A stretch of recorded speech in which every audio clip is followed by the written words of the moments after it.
a second. Chase the glory. Viseo.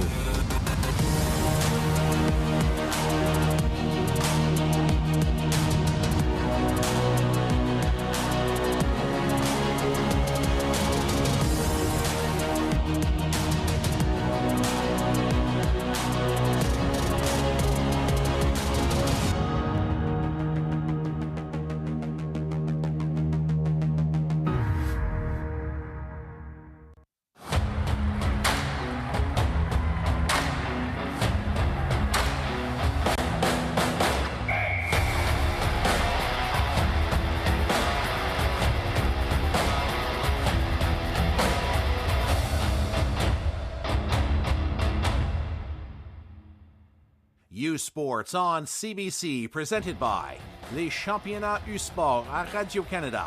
Une présentation du gouvernement du Canada, the Government of Canada.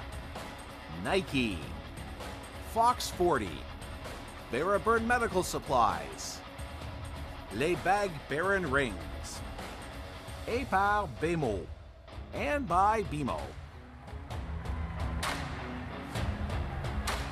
Welcome to U-Sports on CBC and the 2024 BMO U-Sports Women's Soccer Championship, live from the Wickwire pitch in Halifax, Nova Scotia. My name is Desmond Thomas, alongside Caitlin Clark, as we get set to bring you today's matchup between the number 1 seed UBC Thunderbirds and the number 4 seed Cape Breton University Capers. Under the lights here in Halifax, we take a look at the referees: Anne-Marie Canuel, Stephanie Fortin, Nathalie Berry, and Sheila Couture, the 4th official this evening. As we get set to take a look at the bracket, what it's all about here, the road to the final. UBC and Cape Breton set to face off. Our Laval and Gigi's game has been postponed. As we'll take a look now at the team comparison. Pretty similar here over the regular season. UBC a perfect 14-0-0. The Capers 10-0-2. Two similar series here. But now when we come back, the opening kickoff, UBC and CBU of the 2024 BMO U-Sports Women's Soccer Championship, live from Halifax on U-Sports and CBC. Progress inspires us to push on, dreaming, doing, and taking the next steps together. We continue to work toward a world where the ocean thrives, where everyone receives the health, dental, and medical care they need, and where innovation shapes our future and strengthens Canada's digital economy. We can do more. We can make a difference. We can lead. We are Dalhousie, where progress meets possibility.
Delaney, Northwest Territories, the birthplace of hockey.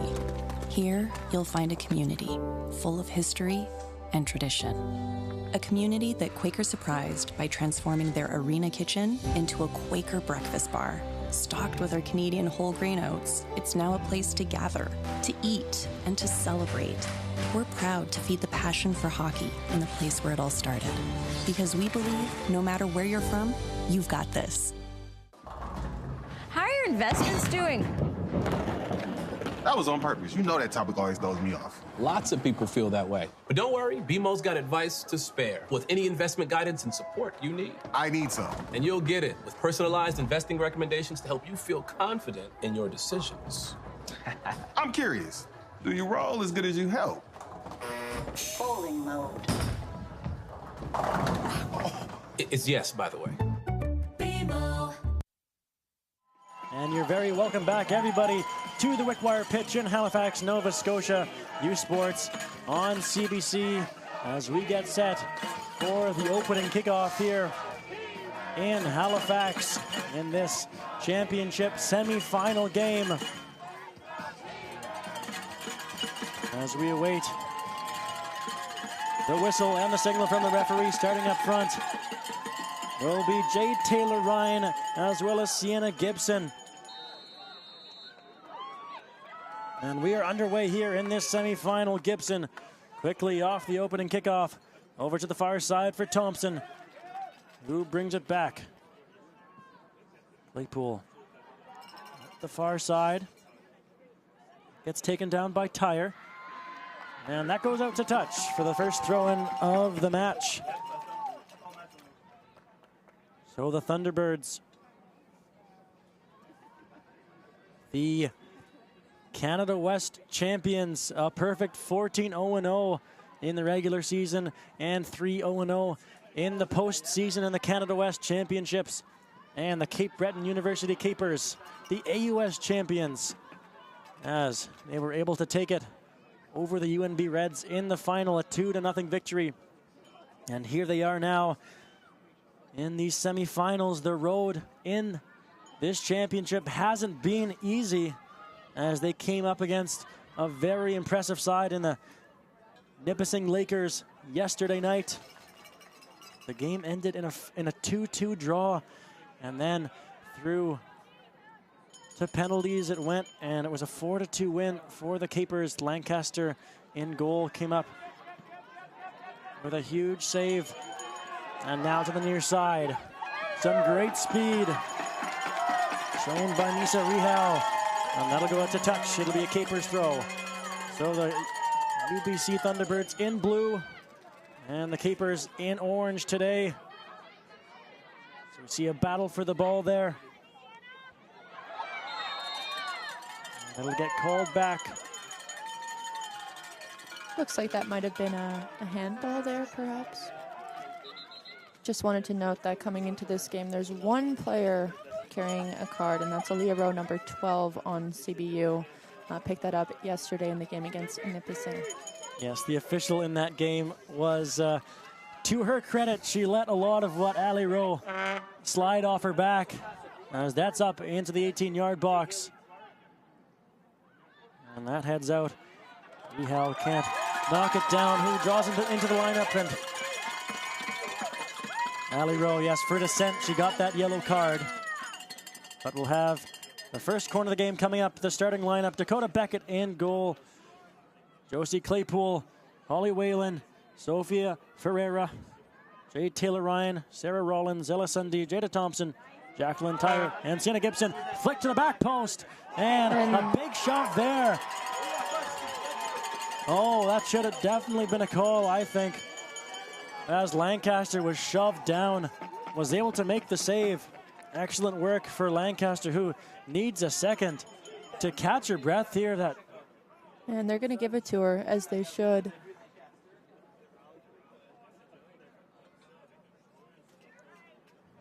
We're just going to go back and I think see the corner kick right before this injury here. UBC does well to get ahead on it, and there's the push that brings her down. She gets up quick, but then as she gets to the top of the box, needs to take a second, but we're back underway here.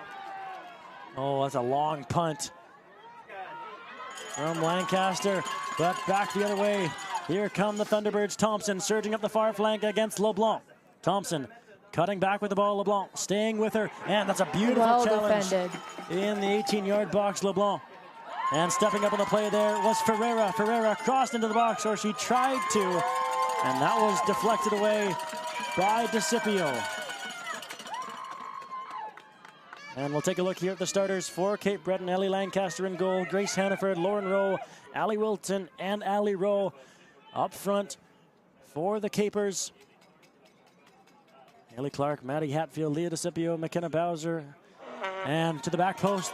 That comes, and just over top of the bar. And so just a bit of an error on that lineup, as Acevedo is not drawing into the lineup today for the Capers. It is Olivia Albright in her stead. As we'll take a look at that corner here. Ferreira, a bit of contact on it, and Lancaster happy to see that over top of the bar. It's been a fast and furious start to the game, hasn't it, Caitlin? Absolutely. UBC is coming fast and hard out of the gate to put CBU under pressure here, and they're doing a pretty good job of it. But they need to be careful because CBU, look at that. This is going to be a physical game here. Oh, 100%. And I don't know if you can hear it on the broadcast, but both teams have a lot of vocal supporters in attendance today as we see that challenge. Perfect from Rollins. It's a good clean. She gets the ball, but yeah, more of that to come, I'm sure. So now here's Bowser. Albright in the midfield, shaking off Gibson. Now Leah DeCipio. Wilton.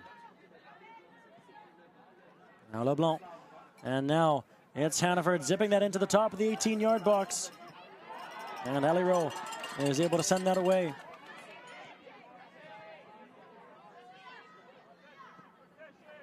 CBU now with the ball, and UBC kicks it out for a CBU throw-in.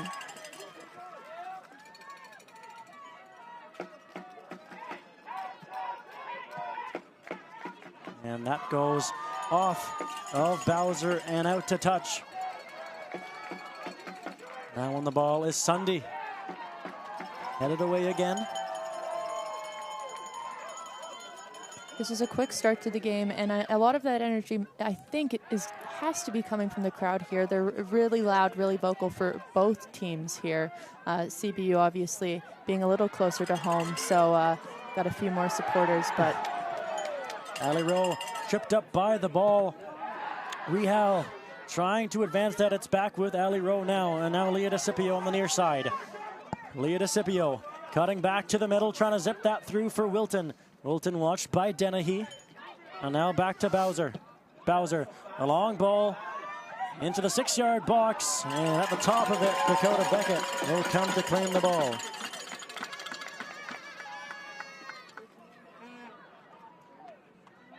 Starting out from the back here, going to try and build up, but CBU is not letting anything out easy. They're pressing high and fast.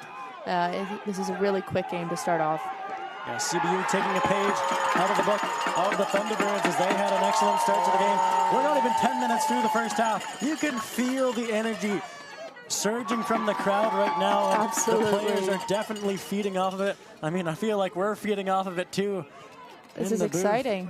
This is an exciting game, and I don't doubt that it will get any less exciting. That goes high, and a return feed from the crowd. That's what we're talking about there. Dennehy really dispossessed. And now it's back with Rollins. Rollins, a long ball up the far side, trying to pick out Rehal.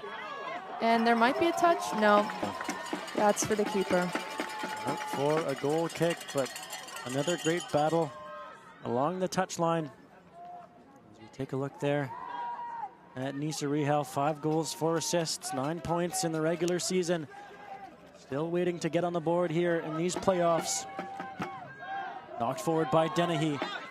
Rehal chasing, but Clark will attempt to shield this out. And we'll see what the call is here. That's a corner. And the first corner kick of the game coming up here.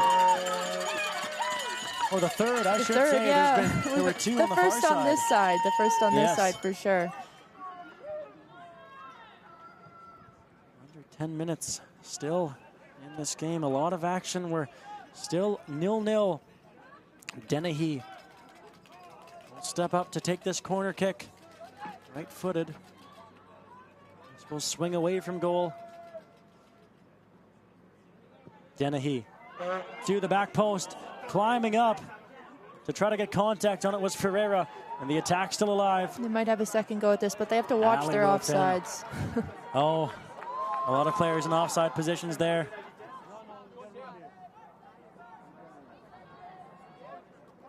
Out to touch it goes. We'll take a look at that last corner kick here on the replay. Decent delivery from Dennehy. Ferreira tried to get a touch. Clark in a bit of pressure now in her back four position. Bowser. And now in the middle, Albright took a hit to make a play. And now it's back with Dennehy. Dennehy sifting that forward, looking once again for Nisa Rihal, and Clark sends that out to touch. Thunderbirds supplying great pressure here.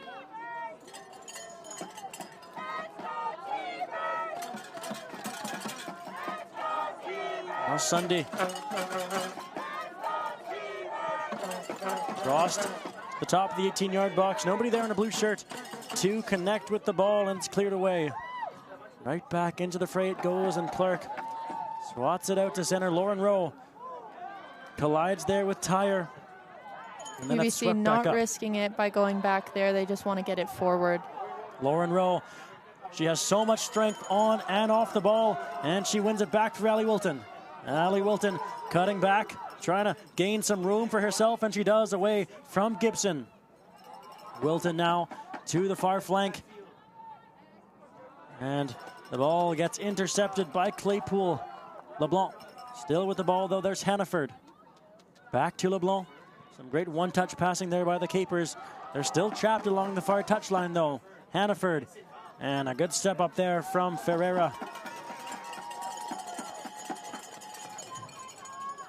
CBC is your home for exclusive cover of the Vanier Cup playoffs. Catch the 2024 UTEC and Mitchell Bowl Saturday, November 16th, and the 2024 Vanier Cup Championship game from Richardson Stadium in Kingston on November 23rd.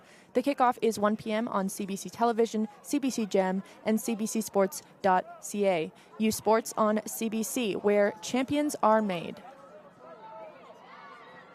Ali Rowe trying to win the ball back against Dennehy, and does. Ali Rowe trying to create some space for herself.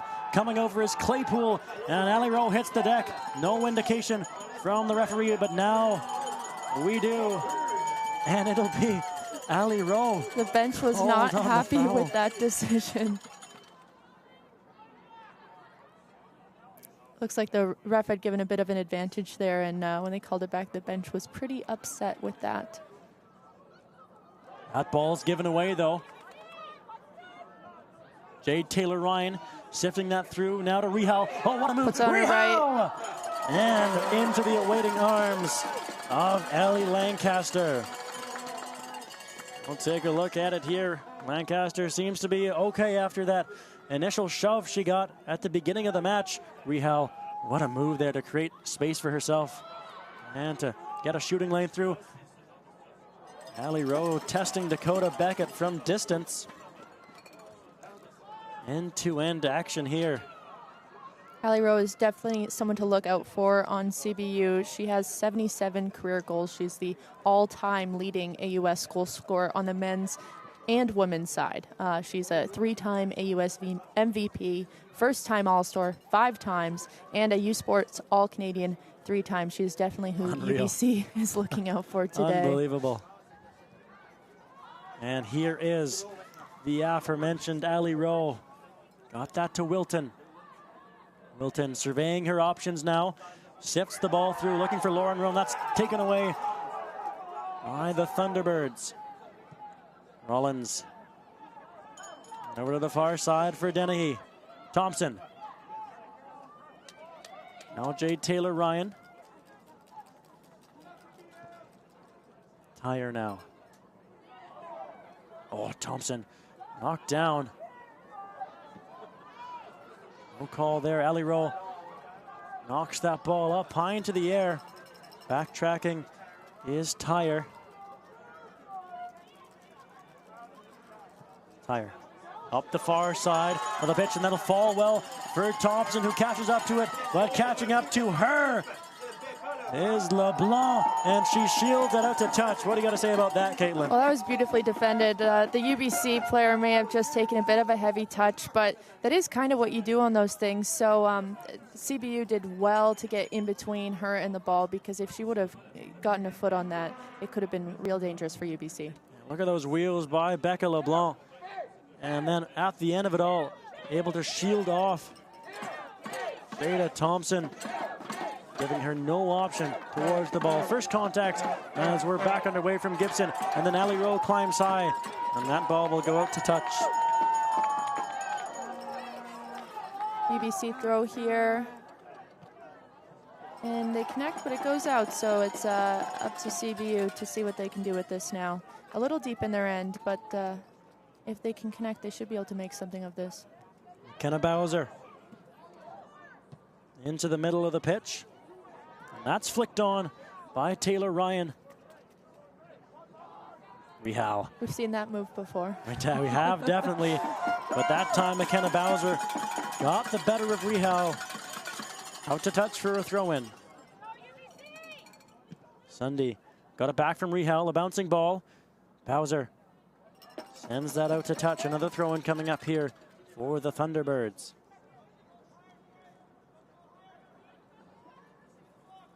Sunday down low, Gibson got the return feed to Sunday, and that pass is intercepted. Possession conceded right away by the Capers though, and Dennehy will play back to Dakota Beckett. Dakota Beckett, the first team All-Star in Canada West. That long ball, what a touch along the sideline by Sunday, but that one skips under her foot and will go out to touch.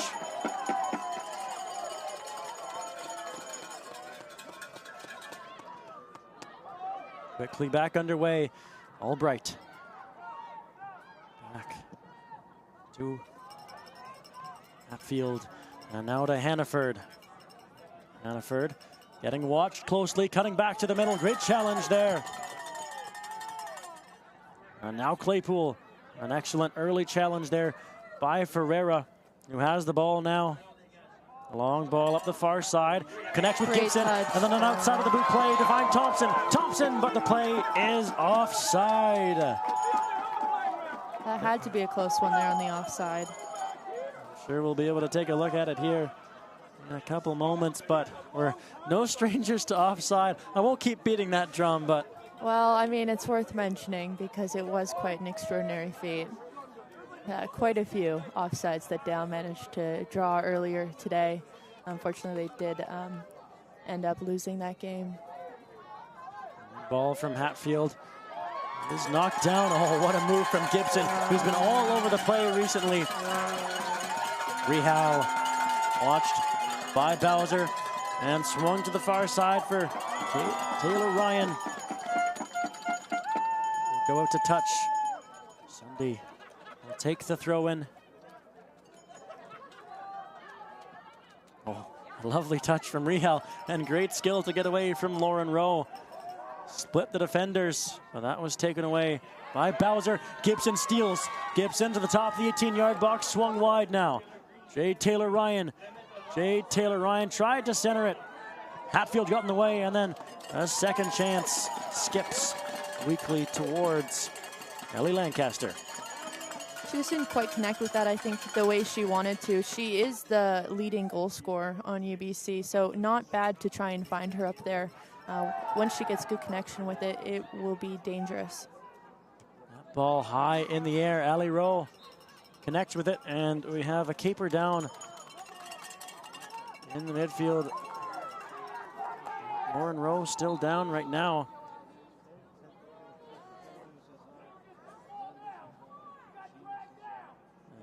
She'll need to get some attention from the Capers bench. We'll take a look at what happened here. Battle there with Dennehy, and just lost an edge, if you will. Just a little bit of an awkward landing. I don't think anyone was really pushing too hard on that play. little bit of contact, but nothing too substantial. You played here at this time of the year. What's it like playing in this frigid weather? I didn't play this late, not this late into the year. But I have played this late in the year in other places, and it does take a toll on your body when it's this cold.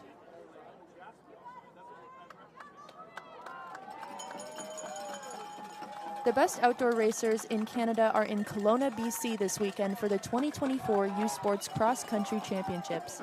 Catch U Sports on CBC's exclusive live coverage beginning with the men's 8-kilometer race at 3 p.m. Eastern, followed by the women's 8-kilometer race at 4 p.m. Eastern Time. It's the 2024 U Sports Men's and Women's Cross Country Championships, exclusively on U Sports on CBC, where champions are made. So back underway here inside the 20th minute of play. Rollins lifting that to the far side, flicked on goal, and Lancaster scrambling across to deny Jade Taylor-Ryan. A header that didn't seem to be coming in with too much pace, but still Lancaster had to get across in a hurry. And anything that close to the net can just deflect and catch a keeper off guard. So, that was, and I mean, Gibson. Well, everybody's all right, so we'll let that play go. We might come back to it, but here come the Thunderbirds. Rehal on the near side, crossing that in. And that will go out to touch. Just going to say Gibson almost had her head connected with by the foot of Ali Rowe, but Gibson did have her head down as she was trying to head the ball from around chest height. So that looked like it could have been a very dangerous moment for the Thunderbirds. Lauren Rowe almost getting loose. Coming back was Ferreira to steal that chance away from Lauren Rowe. Thompson trying to get loose there. Great speed from Jada Thompson on the far side, and she ran in to Albright and Becca LeBlanc. Claypool. Now Thompson. A lot of energy from both teams. Haven't really had a chance to talk too much about strategy, or we've just been so focused here, and it's just such high energy game right now.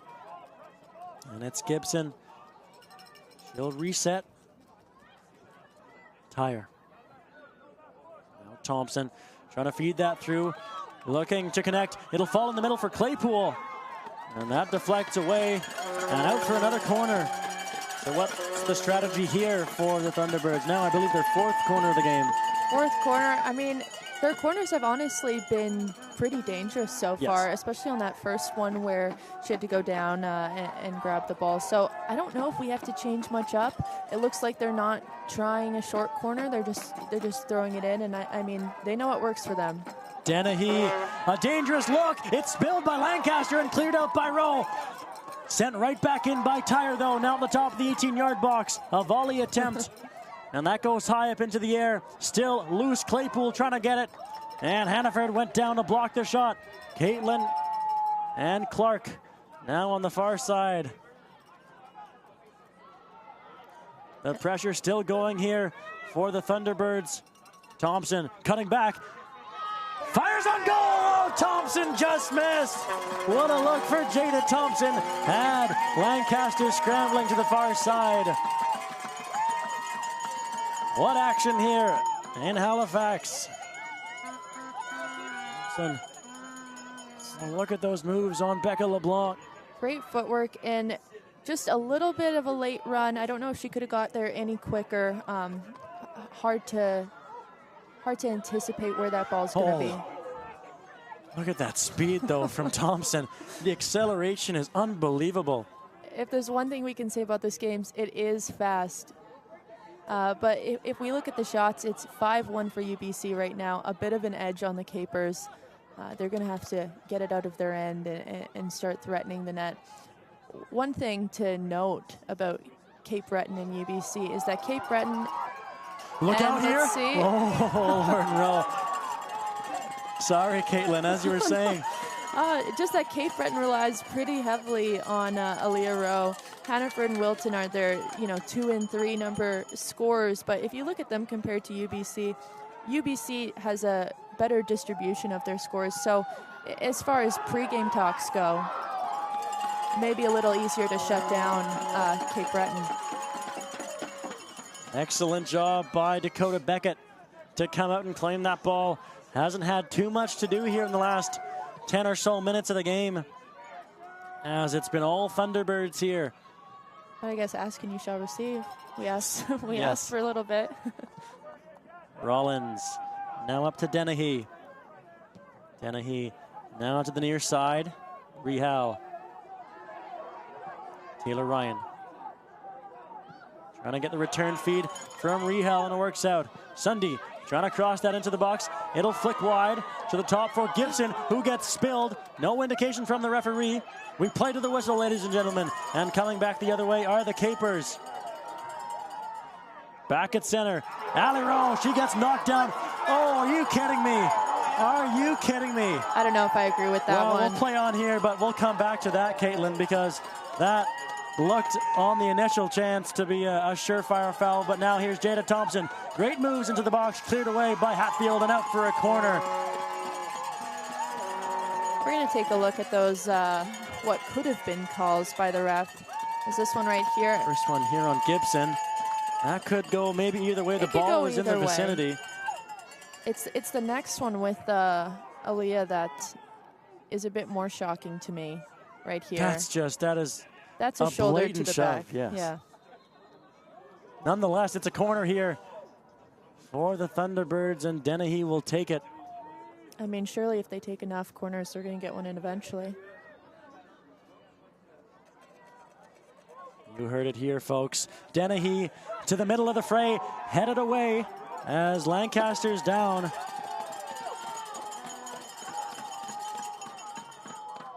Lancaster shaken up a couple times in this game. We'll take another look at the corner.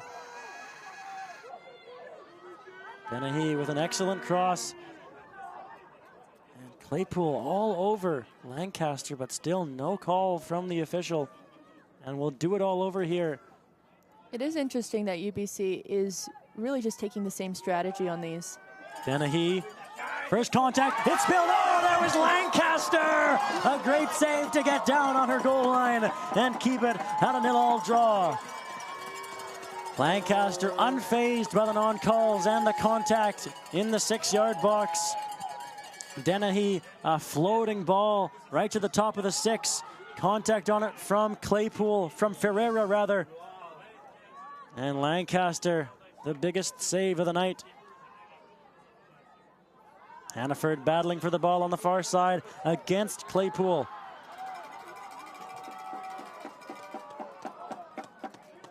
And there's a call that goes the way of CBU.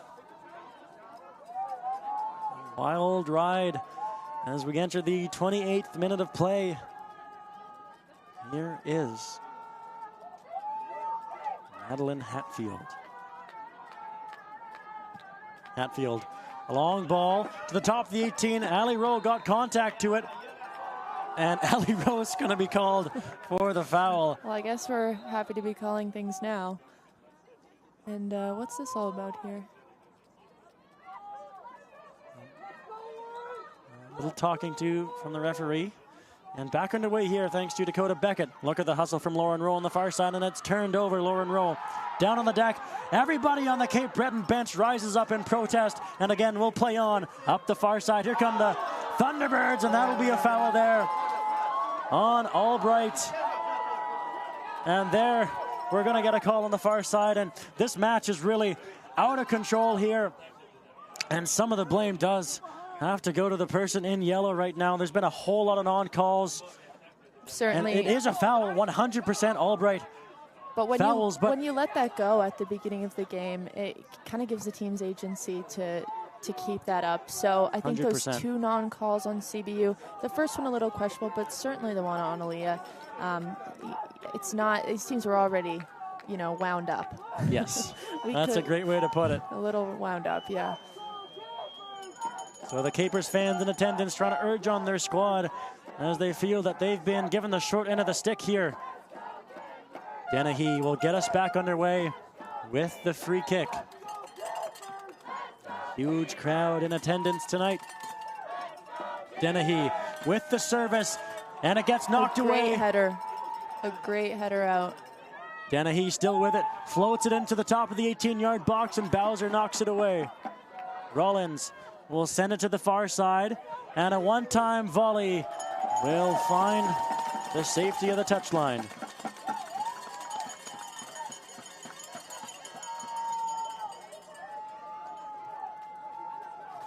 So, ladies and gentlemen, we will remind you that the Laval and Ottawa game will resume tomorrow morning at 10 a.m. Eastern Time. So be sure to tune in for that. 10 a.m. Eastern Time, Laval Rouge et Or and the Ottawa GGs.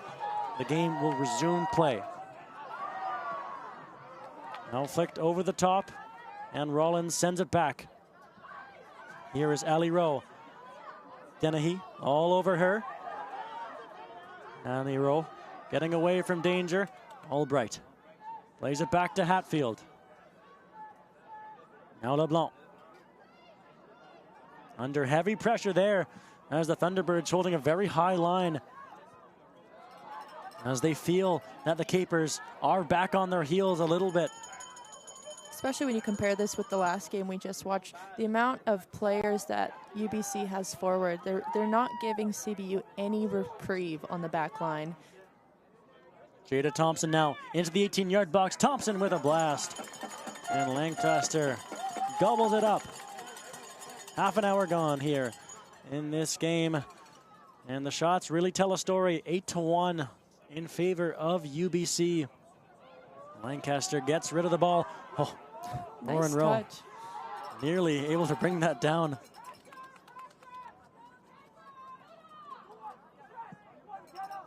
Out of the back for UBC, but CBU's doing what they can to keep it in UBC's half. The shots do tell a story, but it isn't quite indicative of the effort that CBU's put forward. I think they're lacking a bit on the finishing component, but they certainly have been putting UBC under pressure. Here's Thompson now, trying to swing that into the middle. Knocked away by Hatfield. No call there on the shove from Ali Rowe. And here's Wilton. Back to Ali Rowe. Ali Rowe back to Wilton. They're happy to play catch and let their troops reset. Grace Hannaford tried to sift that through for Lauren Rowe. A bit of an error. The vision was certainly there.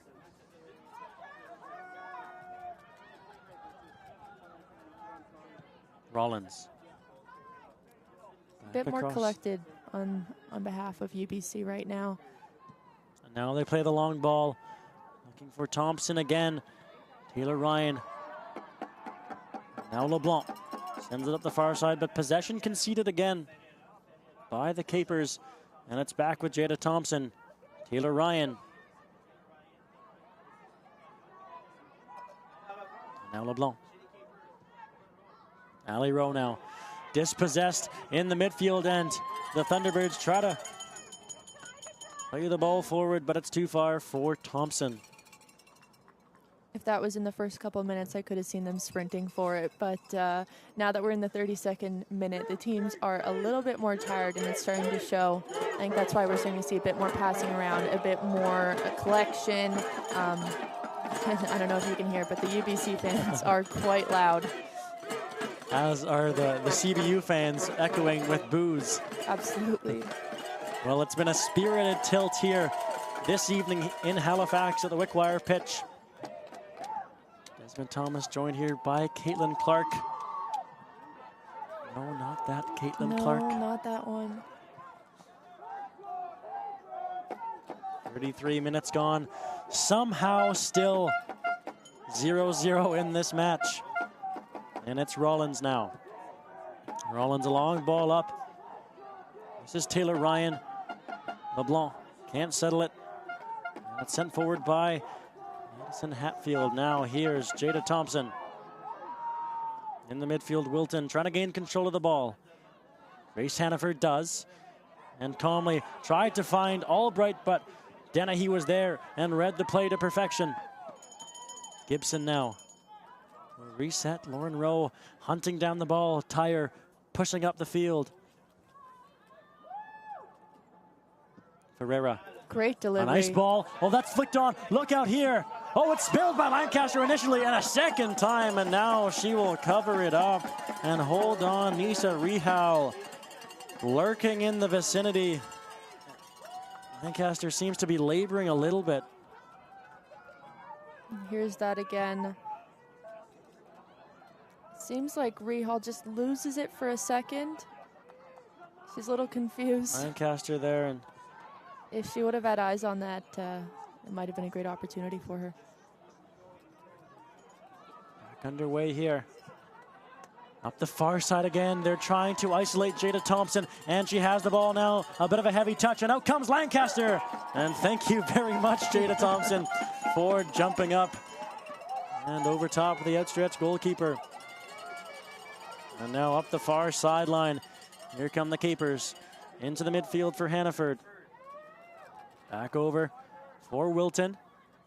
Wilton trying to sift that through, looking for Lauren Rowe. And Rollins knocks it away, and it will go out for a CBU corner kick. This is CBU's first corner kick of the game, and just taking a look at the bracket here, the winner of this game goes on to the final. So UBC or the Capers will be in the final. They will be playing either Laval or the GGs, the Ottawa GGs, the winner of that game to commence tomorrow. We have a substitute coming on for UBC. We'll get the number as soon as we can, but here in the 36th minute, it will be McKenna Bowser to deliver the corner. And that's short and goes beyond the goal line. She might kick herself for that later. CBU hasn't had a ton of opportunity up here. They really need to capitalize on what they have.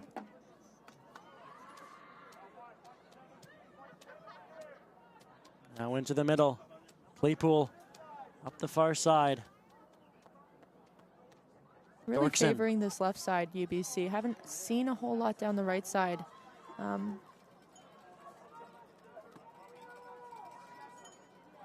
the substitute on for the Thunderbirds is number 9, Bailey Dorkson.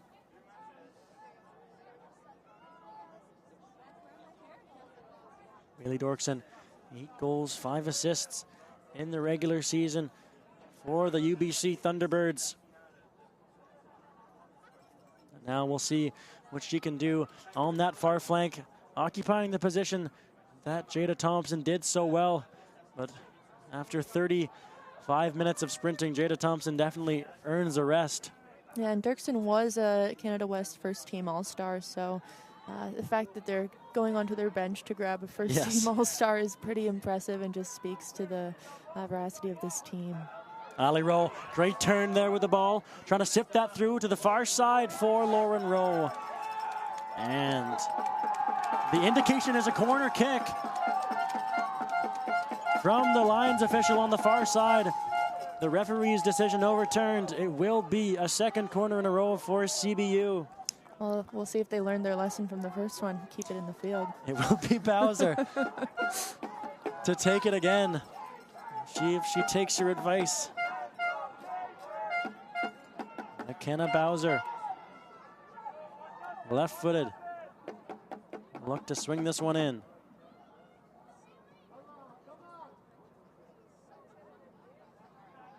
Bowser with the delivery. Taylor Ryan waiting for it, sends it out. And that looks like a handball. Oh my goodness. I would be upset if I was 100% a handball. Yeah, certainly. There's been quite a few calls, I think, that could have gone CBU's way. Not so much for UBC. Ali Rowe trying to get some vengeance for the Capers, but Tyre says no, it sends it up. And out chasing after the ball on the near side is Rihal. That hits Rihal in the hands too, and no call. Rihal back with the ball. Watched on the near side by Bowser. Bowser, and that goes out along the touchline. 2 missed calls in a row. Now Gibson, and out to touch from her opposite number in DeCipio. Just going to take a look at some of these potential handballs. We've commented a couple times on the fact that there could have been some more calls, and here's another one right there. That's not a natural position to me. No, that's just a blatant handball, Caitlin. Especially right after the one that we just saw. Nonetheless, it looks like we're going to get a long bomb throw in into the 18-yard box. A long throw Flicked away. for Oh, a sure. volley strike here, and that goes wide. It stays in play somehow. Rehal back to the top of the 18-yard box. Still in play. Lancaster coming out. Haley Clark, well done to shield that. Great defending. We've talked about it quite a bit, but there are some pretty long throws on both these teams, so it makes it quite dangerous when you get down the field, especially because there is no offside on a throw-in. Now back in the midfield. Here's Wilton trying to sift that through for Hannaford. Now Dorkson. Ferreira now. Sends that ball long. Knocked down by Taylor Ryan. And now up to Dorkson. Dorkson trying to feed that through. Off of Hatfield and Albright resets. LeBlanc. The keeper is trying to move it up the far sideline. That deflects up. And out to touch it'll go. In the 41st minute here, no score somehow against these two top-ranked teams. The Canada West champions and the AUS champions going toe-to-toe here in Halifax. In these U Sport semifinals. And now Dorkson. And the flag is raised. Offside is the call. These are two high-scoring teams as well. Just noting that CBU has 38 goals over their season, while UBC, I think, scored 52 goals over their season. So it's not like they got here by way of tie. This is a game that you expect to see some goals in. 100%. UBC, 54 goals, allowed only 4. 52 goals, sorry. Allowed only 4 goals. Yep, they had a conference record for goals against. And notably, this is the first time any Canada West team has actually ever had a perfect record. What a season for these Thunderbirds. That ball looking to be sifted through. Comes back into the midfield for Dennehy. Rollins swinging that. Ferreira. Now Dorkson.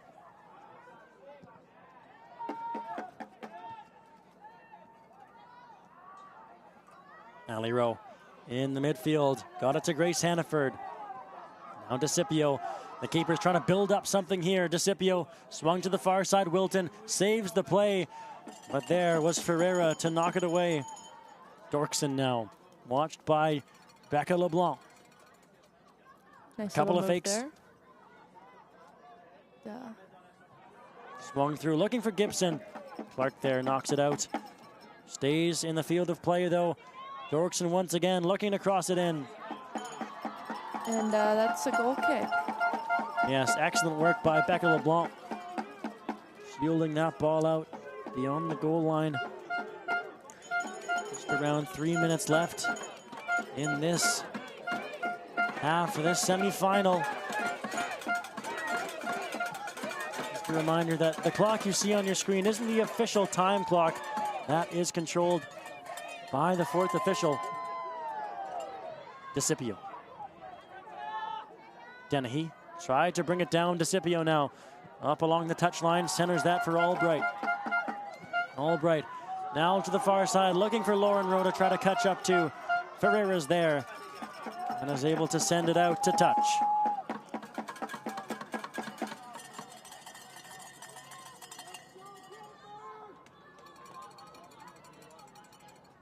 Keepers with the throw-in, trying to get something towards goal. They've been unsuccessful throughout most of the game. Dakota Beckett hasn't had too much to deal with. No, they haven't had a whole lot of quality chances and only 2 corners. But to be fair, I don't think UBC has been fully utilizing their chances either. Both keepers have been challenged, but not really to the extent that the strikers on these teams can challenge them.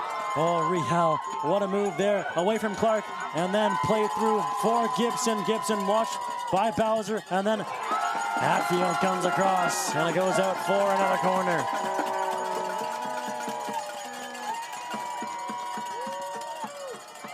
Just taking a look at that again. Wow. This was a great little through ball there. That was the real magic of that play. But not really a whole lot of people getting in the box. No, not too many crossing options there. And now the ball will come in from Dennehy. Knocked away, and then again cleared by Wilton. Right back into the fray from Dorkson. Looking to connect here in front. Oh, punched over the top from Lancaster. As she denies Jade Taylor-Ryan.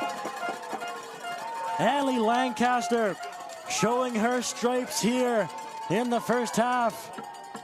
Dorkson put it back into the box. It was flicked on. And in front was Rollins. And what a save from Lancaster. And the corner's taken quickly to the back post. It lays around for a moment. A volley strike will roll to Lancaster. If I was UBC, I'd be hoping to convert a couple more of these corners. CBU has done really well to defend them. Hold up in the middle of the pitch. It's Wilton now. LeBlanc. As we've hit the 45-minute mark here. CBU appealing, and they're going to win that one. In Halifax, so we'll have just 1 minute of extra time here. A fairly fast first half. 100%. The pace has stayed pretty consistent, and the energy has definitely stayed consistent, both from the fans and the players. Seeing a couple players get a little tired, but nothing too noticeable. So that foul is called. Kate Breton with a free kick along the far touchline. On the field? Oh, it's got to be very precise. There we go. Will be Hatfield to deliver this ball into the box. Lots of capers on the back post. We'll see if she can get it there. Hatfield looks to deliver that ball high, and she does. Rising up is Ferreira to knock it away, and Rehal clears it just as far as Grace Hannaford. Hannaford, nice touch away from Gibson, who deals it right back in. And that's not too much of a tester for Dakota Beckett. And that's where we'll stand after the first 45 minutes. Catch your breath, everybody. Put the kettle on. Take a breath. What a fast and furious 45 minutes of play was. Our halftime show features the Pepsi U Sports Champion Spotlight and first half stats and highlights when we return to Halifax. You're watching U Sports on CBC. Progress inspires us to push on, dreaming, doing, and taking the next steps together. We continue to work toward a world where the ocean thrives, where everyone receives the health, dental, and medical care they need, and where innovation shapes our future and strengthens Canada's digital economy. We can do more. We can make a difference. We can lead. We are Dalhousie, where progress meets possibility.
Delaney, Northwest Territories, the birthplace of hockey.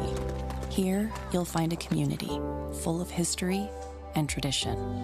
A community that Quaker surprised by transforming their arena kitchen into a Quaker breakfast bar.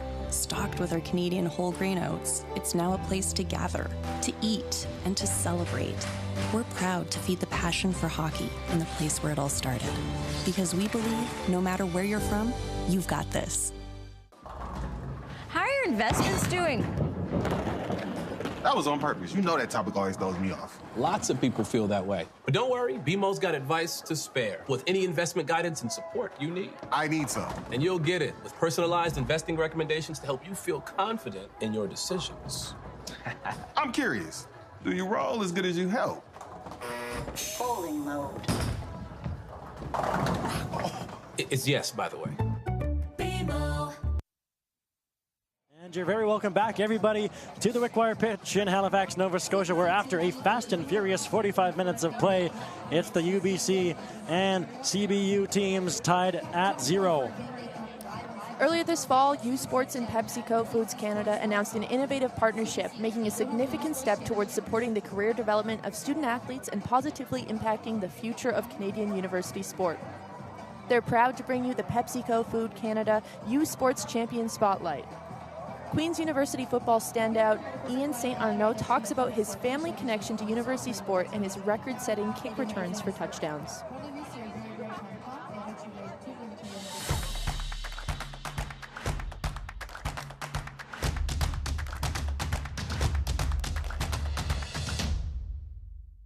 I'm from Vancouver, BC. I play football at Queen's University. Play defensive back out here, and I love football. I love being out here for school. I'm in economics. Being good at the athletics is just as important as being good in books. Well, I chose economics mostly because my parents are both in finance. And so they kind of gave that spark behind me to kind of pursue that. I personally thought it was just kind of the most broad degree you could get. Like, kind of gives you opportunities to do many different things, which is really important to me. I want to be able to do some kind of business in the future. I'm hoping to start my own business. I started playing football in grade 8. And it was because my older cousin, who also plays youth sports at Regina, he really loved football, and he was going to that's all he was doing. And so it really inspired me. He was really a big role model for me. And I always kind of wanted to be similar to him because he was the older one, right? We lived next door to each other, which was really blessed. It was like almost like my brother. And so just kind of being with him all the time really sparked my interest in football. He plays linebacker. So that probably also fostered a little bit of love for the defensive game in me, for sure. I think that's one of the most important things, is learning from who can teach you, right? Your coaches, your teammates, guys who are older than you, who have done it before. That's really important to have in your arsenal as you're going through, right? And I think that having a mentor, having a role model, having an idol or an inspiration is really important. It gives you something to strive for. It's still surreal to this day. It was just going out there and having that opportunity of both of those misses that have that chance, right? We practice it every day. We go out there, when they miss a field goal, we expect to score. And so that was always in the back of my head, like, my job here is to score. Like, if I don't, I'm not doing my job, right? But it was just like the team around me, the blockers were amazing. Like, without them, I wasn't scoring that. The lane opened up, and it just was it happened, it panned out, and it worked perfectly. And it was like, just seeing it go from practice to game like that is really inspired, just to see how it actually can translate to the field, right? The emotions were insane. Like, it was already a great game, and that just kind of put it above that for me. And like, it's still surreal. Like, it's really surreal. And the 500 wins, that's super great for just the team and all the alumni and everyone who's been part of the team throughout the whole history of it. I think the team focus is just do your job. Right? Like, you go out there, you need to do what you need to do to succeed. And if we all do our part, we're going to win games. And that's obviously the end goal, obviously, to win every game, right? But that's not always going to happen. But if you can just stick true, stay to your plan, and just do what you need to do, I think that's going to really set you up for success.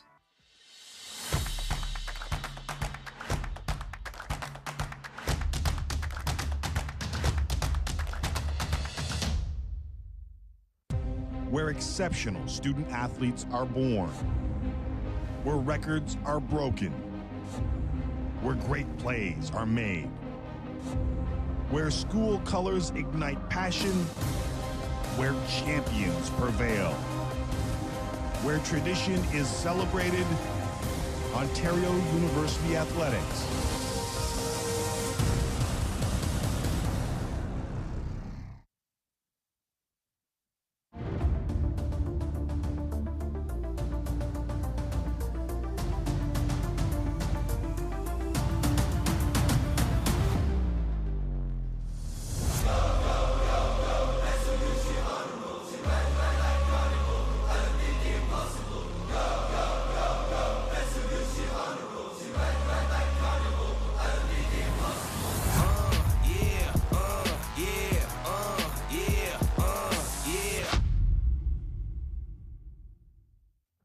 every hit, point, and celebration as if you're standing right on the sideline.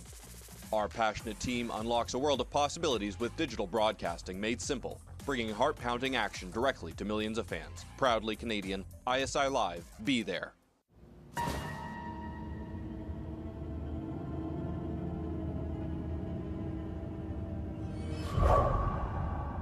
La dépendance à la nicotine se manifeste sournoisement. Méfie-toi.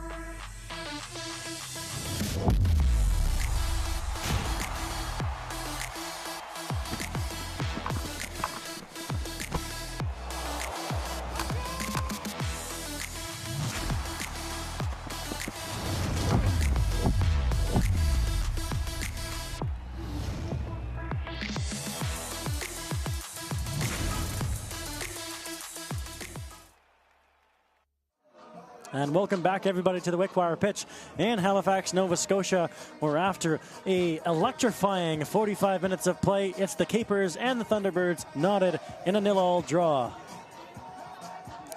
Every year, U Sports celebrates its best, honoring major accomplishments of its student athletes in each sport. Here are the nominees and winner of the 2024 U Sports Player of the Year Award.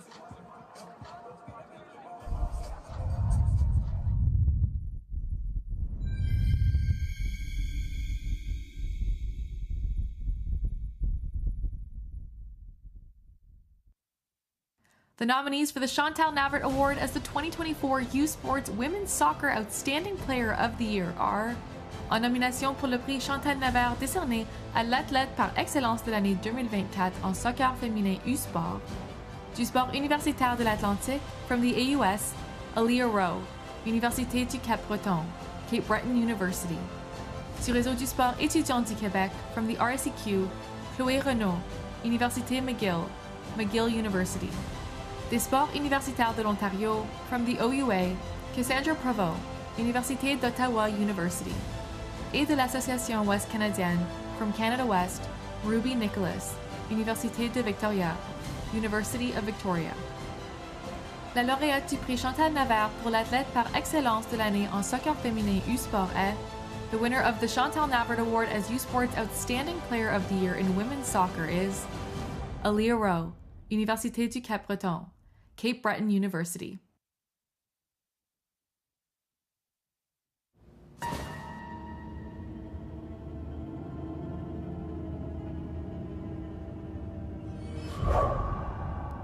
Nicotine addiction sneaks up on you.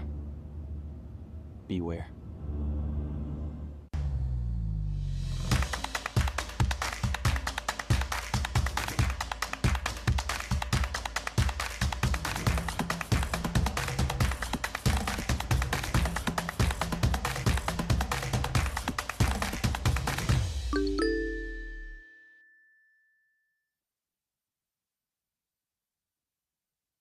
Delaney, Northwest Territories, the birthplace of hockey. Here, you'll find a community full of history and tradition. A community that Quaker surprised by transforming their arena kitchen into a Quaker breakfast bar. Stocked with our Canadian whole grain oats, it's now a place to gather, to eat, and to celebrate. We're proud to feed the passion for hockey in the place where it all started. Because we believe, no matter where you're from, you've got this.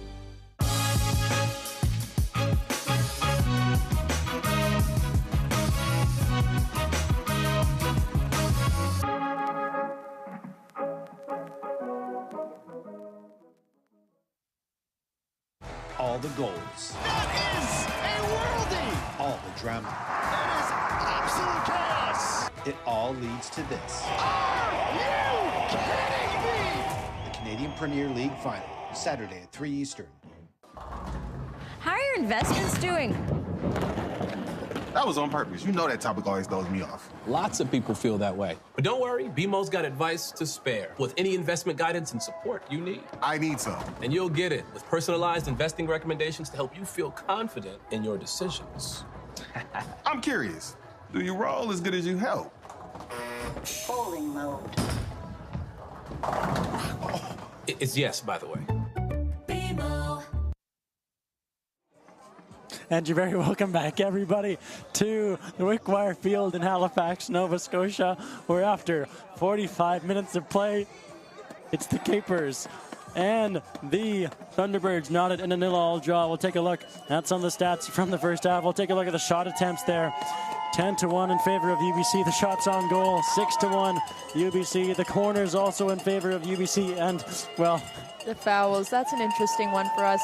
Is that indicative of how the play has gone? Maybe not. It certainly is indicative of how the ref has been calling this game. A couple, perhaps, errors. We've reviewed some of them. Let's look at some of the highlights here. A lot of corners from UBC. And interestingly enough, they haven't really changed up their strategy on them. And I don't know if they need to. That was my first angle of seeing that collision with Lancaster there. And then that one right over top of the net. There's been a lot of corners. A lot of corners. As you were saying. This is Rehal testing Lancaster, who was extremely sharp in that first half. Jada Thompson had an excellent body of work as that one flashed just past the post. That was one of their better chances for sure. And here, again, a corner, same thing, but they're doing really well off of them. And I think if I was UBC, I would be a little upset that I haven't converted any of them yet because they have been quite competitive. That was a missed clearance by the CBU back four, but Rehal couldn't take advantage of it. And that was a near miss and a huge save, the best save of the game, one of her best of the tournament. Absolutely. From Ellie Lancaster, robbing Sarah Rollins.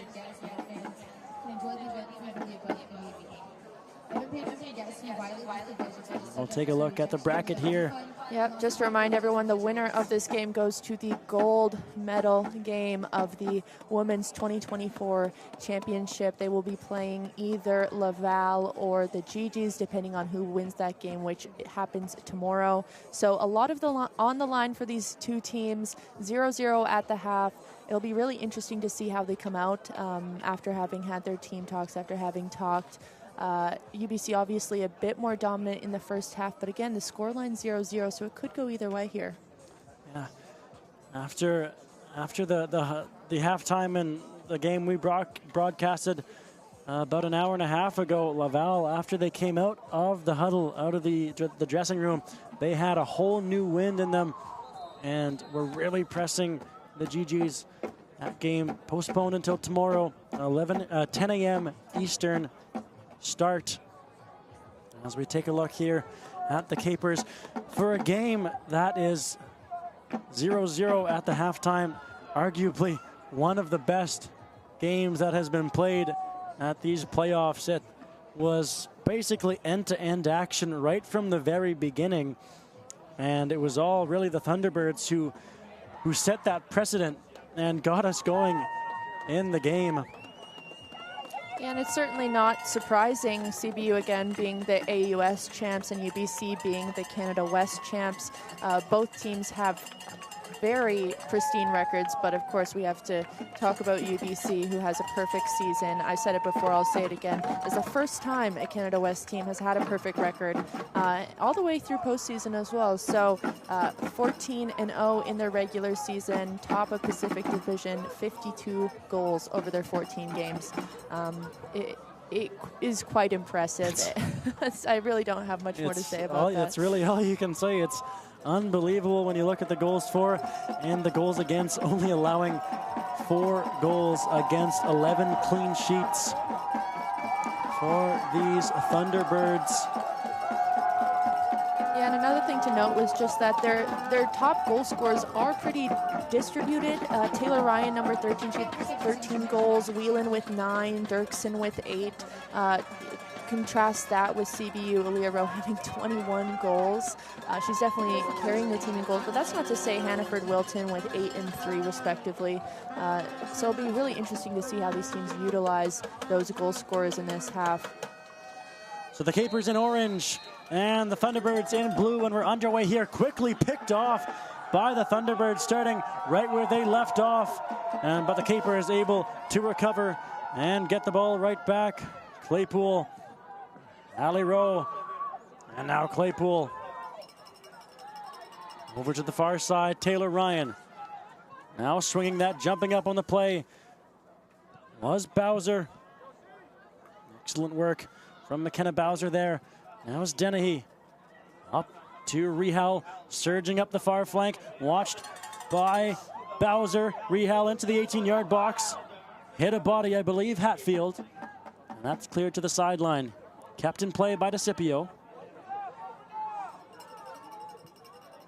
And now up to Wilton. Here's Whelan.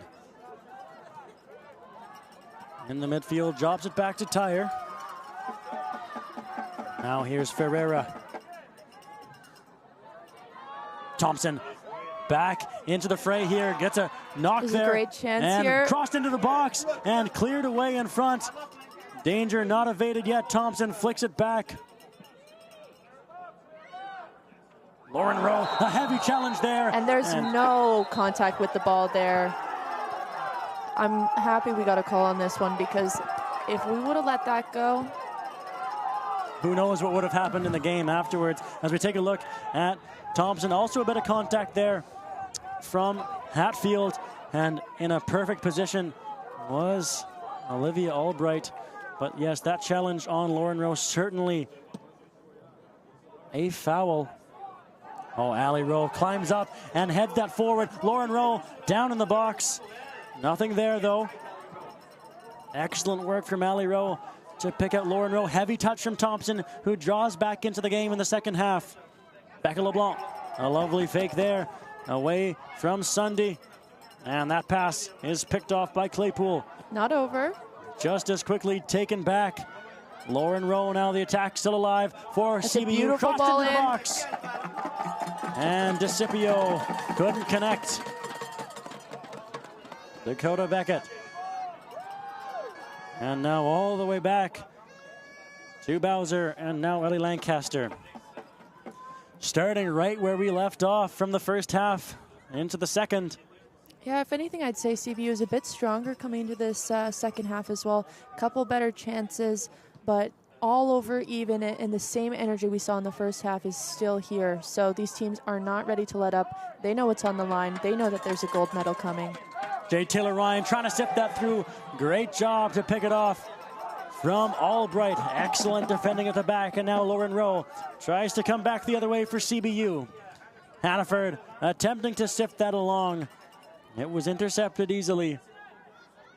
And now Sunday up the far side of the pitch. Sunday. Just a little too heavy on that one. Good vision, but not quite as accurate and precise as she maybe would have wanted.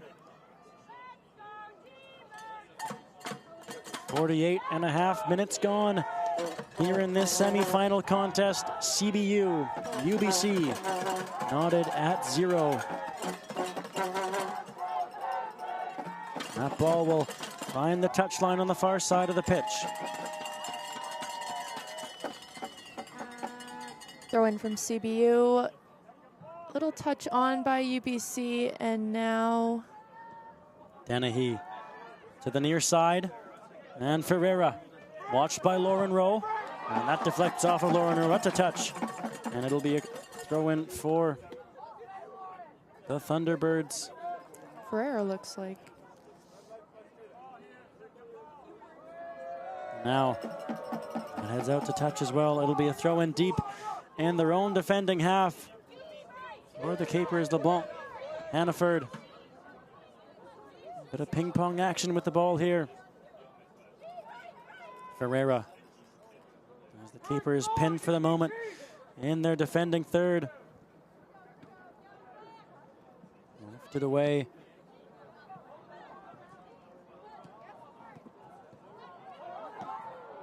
Lauren Rowe tried to pick it off, and now Ali Wilton feeding to the far side. The run for DeCipio.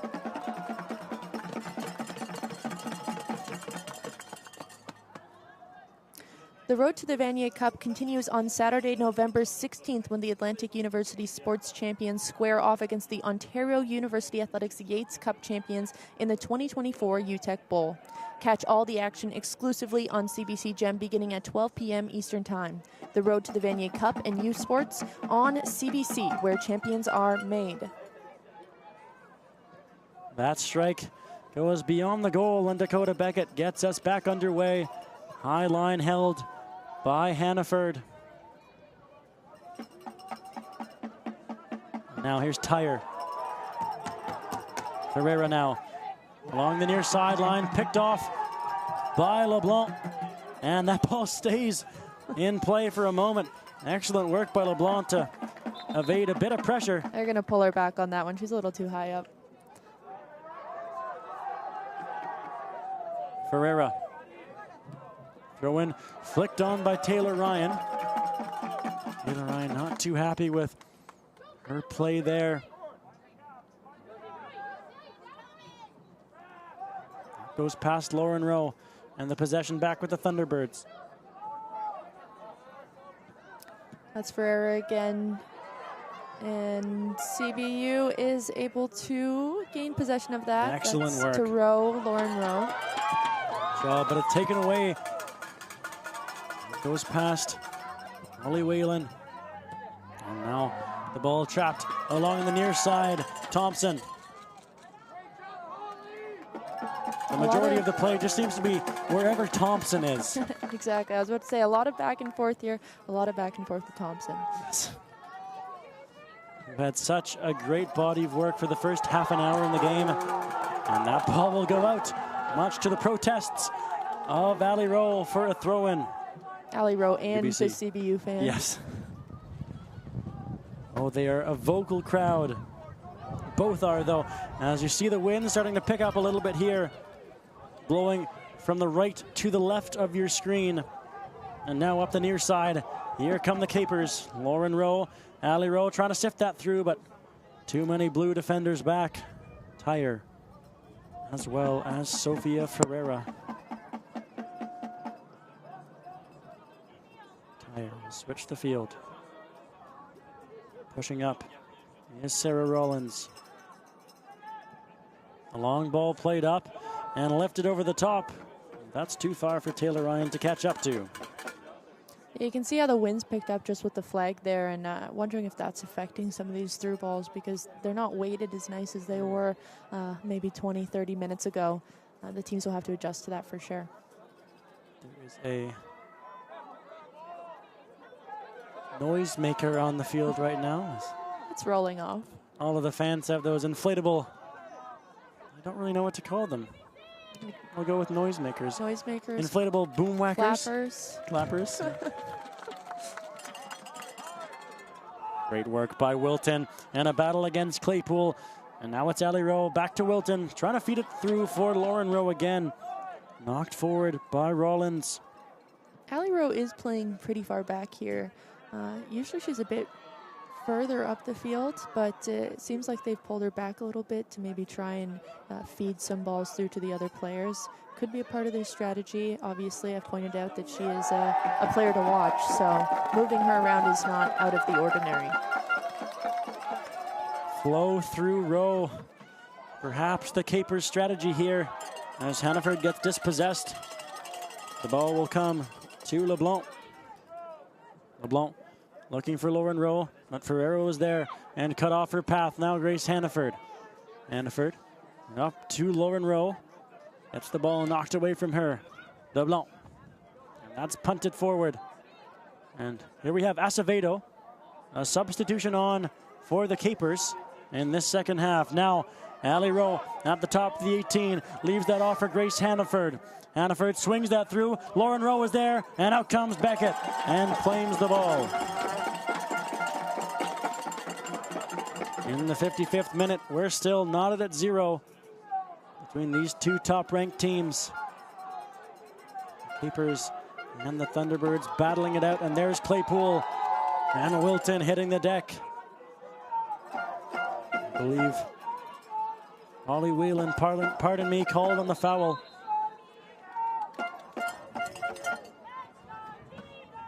A little bit of a chat with the ref there. Trying to get the game back under control after perhaps a couple missed calls in the first half. Probably her priority as she went into the halftime break. Yeah, so here's the wind level that I was talking about. And this is just at field level, so you can imagine when that ball gets into the air, there's a bit of discrepancy with the judgment. Hard for players to read for sure when the wind picks it up or just lets it die in the air. But now it's turned over again. Ali Rowe, maybe a chance towards goal here. Turning on the ball is LeBlanc into the 18-yard box. Knocked away by Tyre. Ferreira will save it on the near touchline and plays it coolly back to Tyre. Really calm at the back are the Thunderbirds. Yeah, a lot of composure here. A bit more composure than we were seeing in the first half. Nerves have definitely been calmed, but CBU is not making it easy. Let's look at this. Hannaford, oh, that's a huge collision there. That's a huge tackle. I'm not quite sure if she got the ball on that Hannaford, one. and now flicked forward. Ferreira trying to get loose. Ferreira a back heel, and that's a hopeful play. If it works, it works, and if it doesn't. We'll take a look at the play that just unfolded.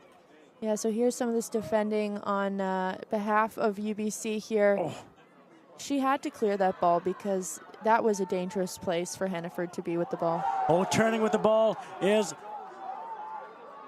Rowe up the far side of the pitch, watched by 3 defenders. Tyre there first. Rowe crosses that in, and Beckett stifles that attack. And you see it takes 3 defenders to knock the ball away from Ali Rowe. Oh, they have her in the middle of a triangle. Oh, look at that. Picked off along the far touchline. The ball stays in play. Now swung to the middle of the 6-yard box. And Lancaster pulls it down. One chance goes one way, the other comes right back down the pitch. End-to-end action here in Halifax. Wilton controls, chests it down, and plays it back to LeBlanc. Under heavy pressure here of the Capers, and they turn it over to Thompson. Thompson now will cut back, play it to the near side for Whalen. Whalen chipping that through. Taylor Ryan now trying to catch up to the ball, and she does. She's watched by Hatfield. Taylor Ryan crossed in, knocked away by Bowser. Hannaford trying to gain control of the ball for the Capers as it will swing to the far side, watched by Sunday, and up the pitch. Hatfield knocks it there. Ali Rowe taken down. I think I agree with the non-call there. I agree there Ali Rowe as well. still down on the field. Just because it was clean doesn't mean it didn't hurt. So Ali Rowe there, shoulder-to-shoulder action. And it did look like, as we'll see on the replay here, that Ali Rowe did initiate the contact there, but Rollins so steady on her feet, almost like a reverse hit in hockey. Yeah.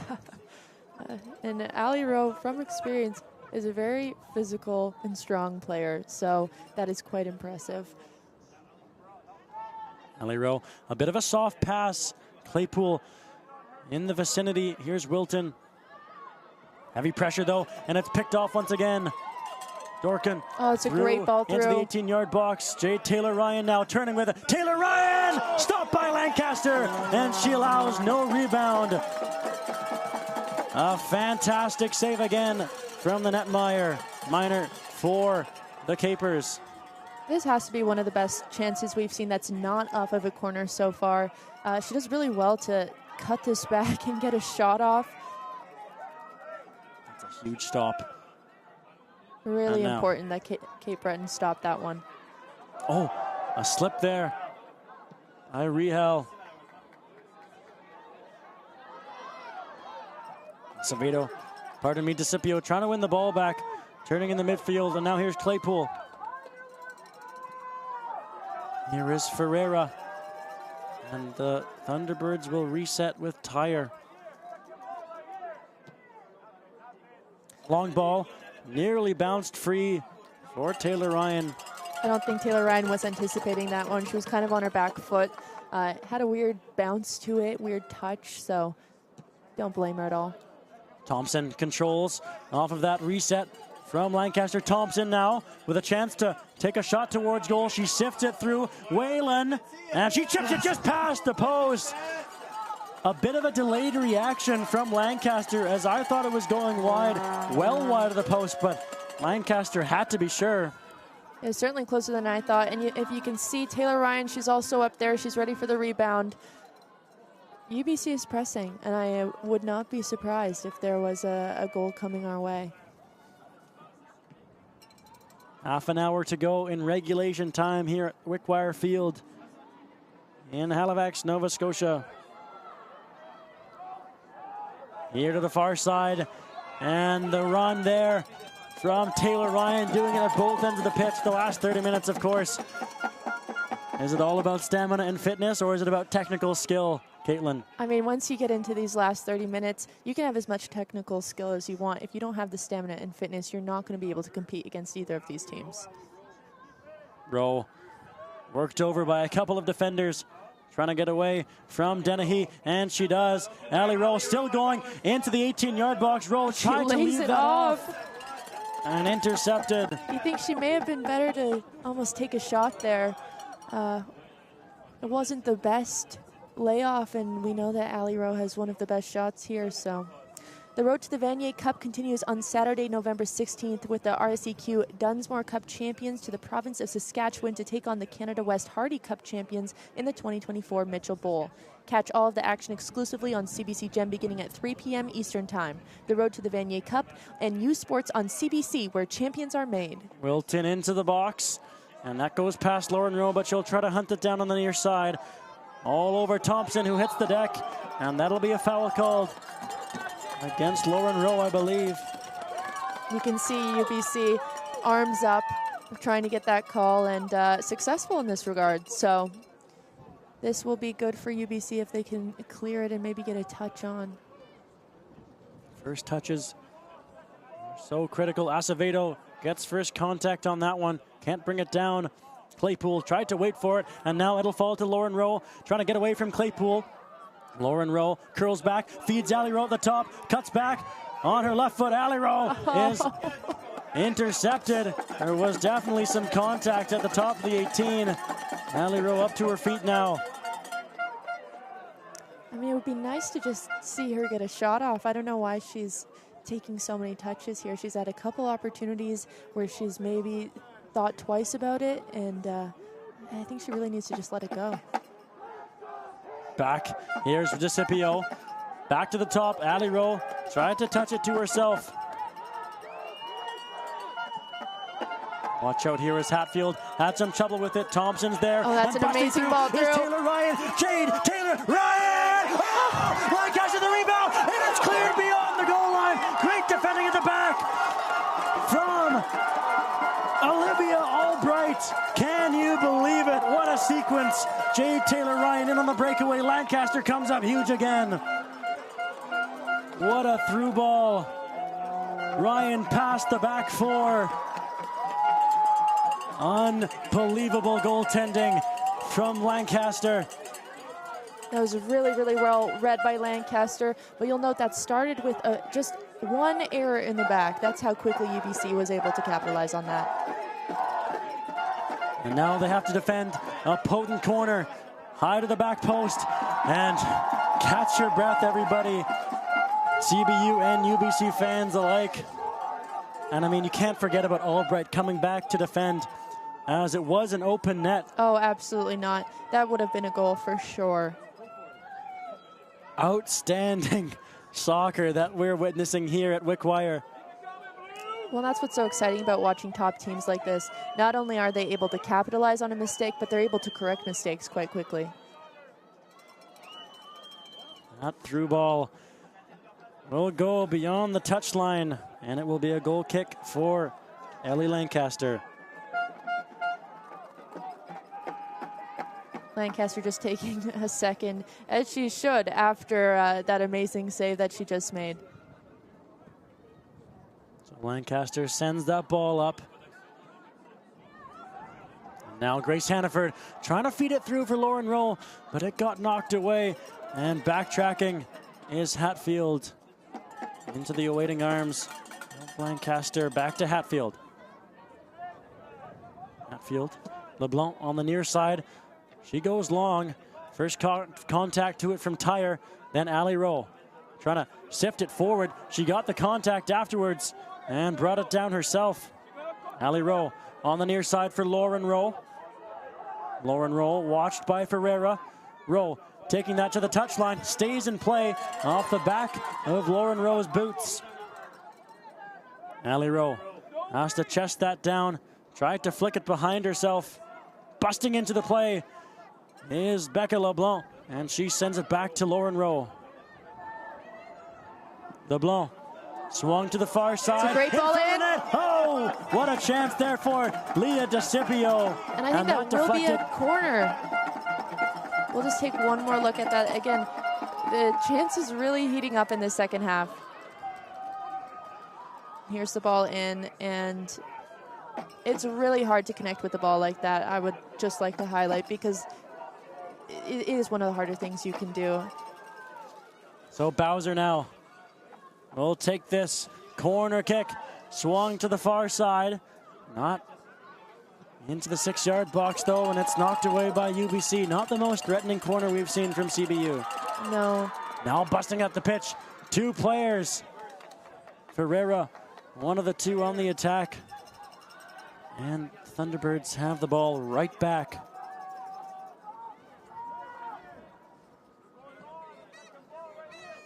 Beckett. Little touch on to Whelan, but she can't quite get there. And out to touch. Still 0-0 somehow in this electrifying match. The Cape Breton University Capers and the UBC Thunderbirds. In the midfield now, Wilton trying to turn with the ball. Away from Dennehy. Turning on the far side is Becca LeBlanc. And the throw-in is one for the Thunderbirds. Acevedo knocks that away.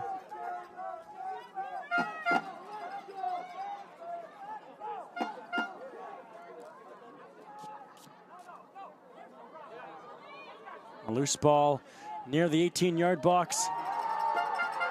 And swinging to the near side. Here's Ferreira. That ball deflects. Thompson trying to catch up to it.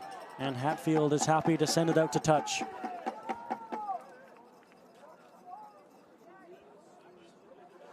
Just a reminder, everybody, that the match between the Université de Laval Rouge et Or and the Ottawa GGs will resume tomorrow morning at 10 a.m. Eastern Time. That ball into the box.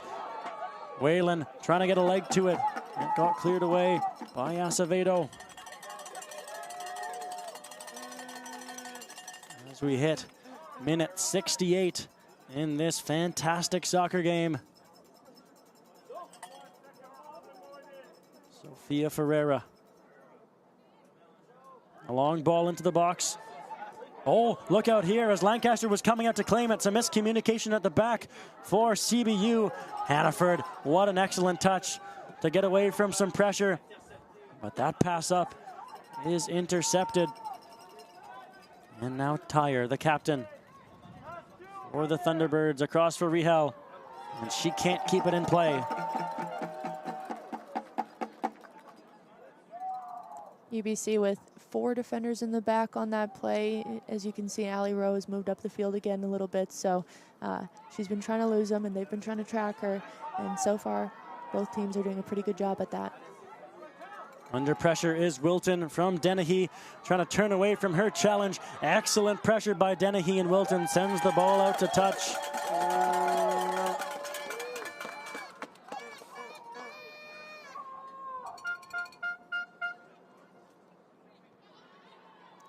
Thrown from Sunday, I believe.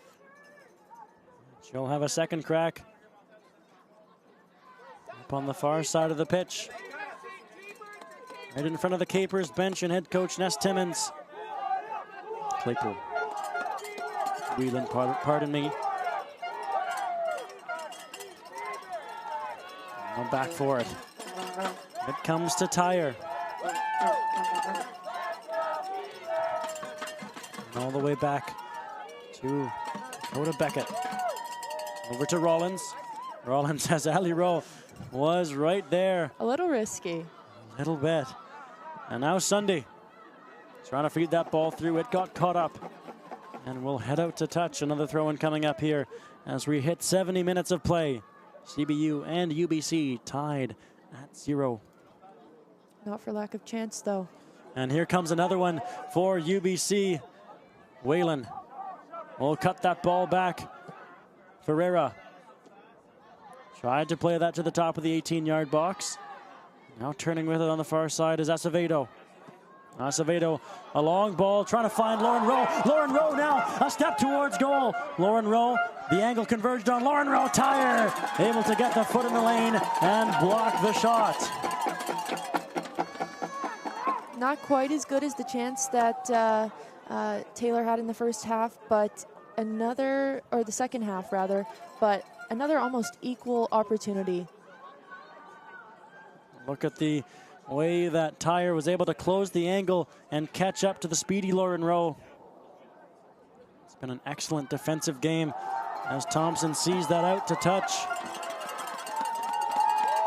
Ferreira will take the throw-in.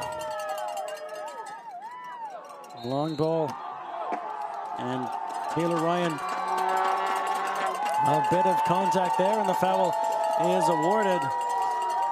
More protests from the CBU fans than the CBU bench, so that leads me to believe that maybe that was a bit more valid than some of the other calls. Well, it's unfortunate that we're at that point of the game where we have to be talking about it, but there have been quite a few that have been up for discussion.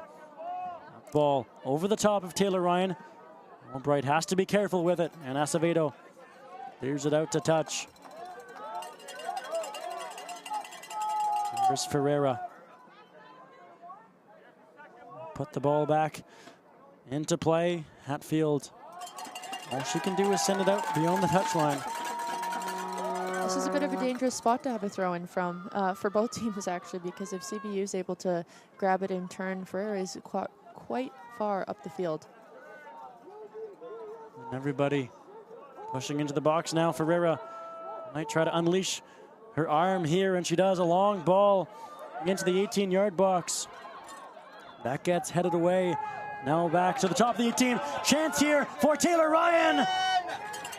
And Lancaster once again comes back to knock the ball away.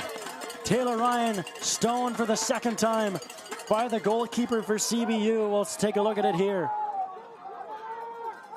The ball just seemed to bounce towards Taylor Ryan. Hit off of Acevedo. A great touch from Taylor Ryan, and coming across was Bowser to knock the ball away. Here comes the corner from Dennehy. Dennehy to the back post. Players rising. It's loose for a moment. A strike here. Rehal cleared away off the goal line. It's still loose and finally knocked out to the midfield. Danger not quite evaded yet as Rollins plays it in. Bowser. Now Bowser up the far side. Hustling after it is LeBlanc. And LeBlanc will win it. LeBlanc fouled on the far side. And the whistle does come out. What hustle from Leah DeCipio up the far side. And end to end, we'll watch from the corner here. Couple players on the ground, and then the shot here, which was, again, one of the better opportunities. Not quite sure who was able to stop that.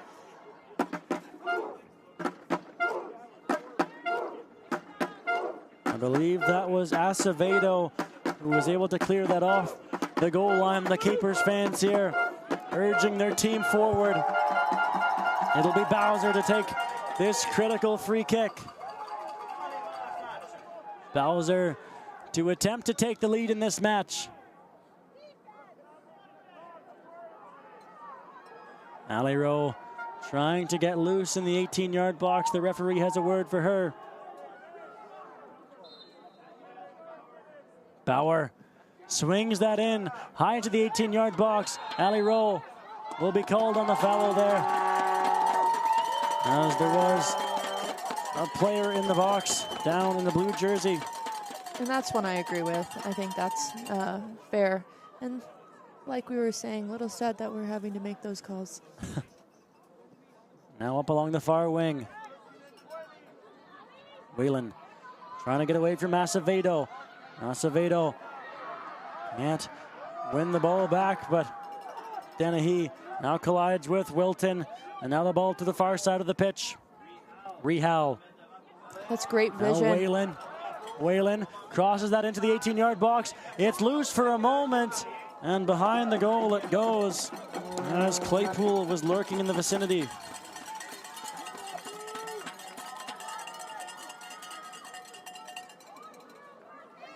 .76 the minute we're in here at Halifax. The Wickwire Field. Acevedo can't bring the ball down, and it ricochets there off of Rehal. Quick throw. Quick throw, yes, taken, and Jade Taylor-Ryan now to the top of the 18-yard box. What a defensive maneuver there from Grace Hannaford, the back of her heel. A bit of a flying back of the heel. Rollins tries to send that back through. LeBlanc sends it back. Ferreira knocks it high in the air and along the near touchline. You can feel the desperation of these teams right now. I think they're looking at the clock, seeing, 76th minute here. No one wants this to go to PKs. Definitely not. Hannaford will draw the foul. Such a solid player in the midfield for the Capers.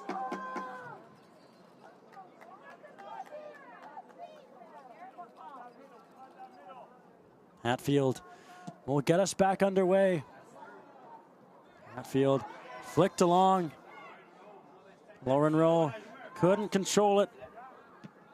Bowser sends it right back up, and that's cleared away by Sunday. Flicked over the top by Jade Taylor-Ryan. Acevedo will calmly play it back.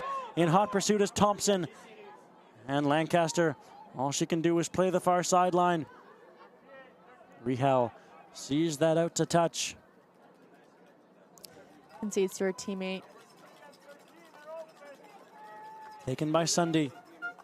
Back from Whelan. And that deflects. Stays in play though. Here's Wilton. Lauren Rowe trying to create some separation there away from Claypool. Lauren Rowe still going on the far side of the pitch. Leaves it off for Ellie Wilton. Ellie Wilton swung for Hannaford. Pressured by Thompson. Hannaford trying to get loose here. Swung to the near side, but her pass is picked off as she was looking to find Becca LeBlanc.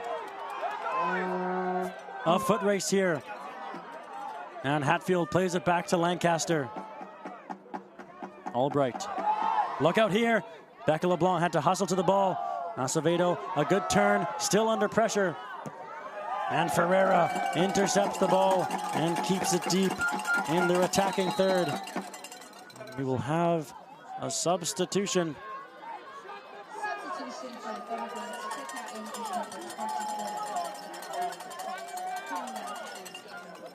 So coming back into the game is going to be number 24, Sienna Gibson.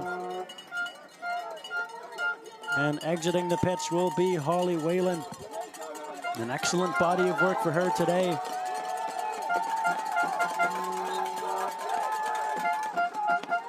.78.5 minutes gone here in Halifax. We're still scoreless at Wickwire. Lauren Rowe has that ball ricochet off her. Out to touch it goes Ferreira. Oh, gained a lot of yards on that. If you can take it, you might as well take it. And Ferreira is going to take everything that she can get. And now LeBlanc deflects off of Thompson. A lot of action, a lot of throw-ins on this side. Look out there, Allie Rowe was fouled. She'll get the call. And the free kick will come near the halfway line. Hatfield will distribute. But yes, in this second half, we've been lucky with a bit more of the action to the near side. Yeah, it was a little harder for us to see the first half, and now we've got a front row seat. Hatfield, a long ball into the box, knocked away. Gibson got a touch to it. Taylor-Ryan now on the ball. The far side for Rehal. Rehal, great speed though by Bowser, able to knock it out to touch.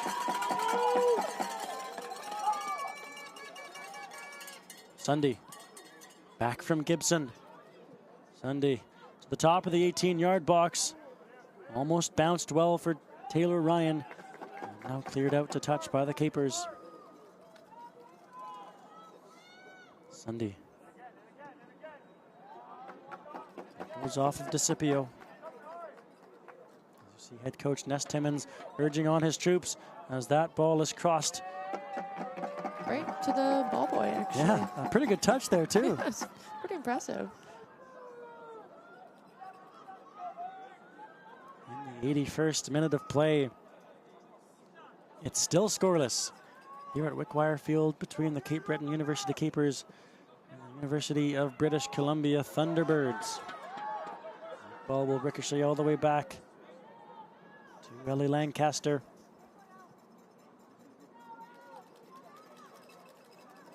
Lancaster sends the ball high into the Halifax night sky. Claypool, first contact on the ball, gets past Acevedo. And now Bowser. Over in row. Can't get contact on it. DeCipio tried to keep it deep. Warren Rowe hustling back for the ball. Thompson was there. Couldn't gain control of it. Now Becca LeBlanc. Heavy pressure from Gibson. That's a touch off of UBC. Likewise, the Capers are going to take a bit more space than maybe they should have. And here along the near sideline is Becca LeBlanc.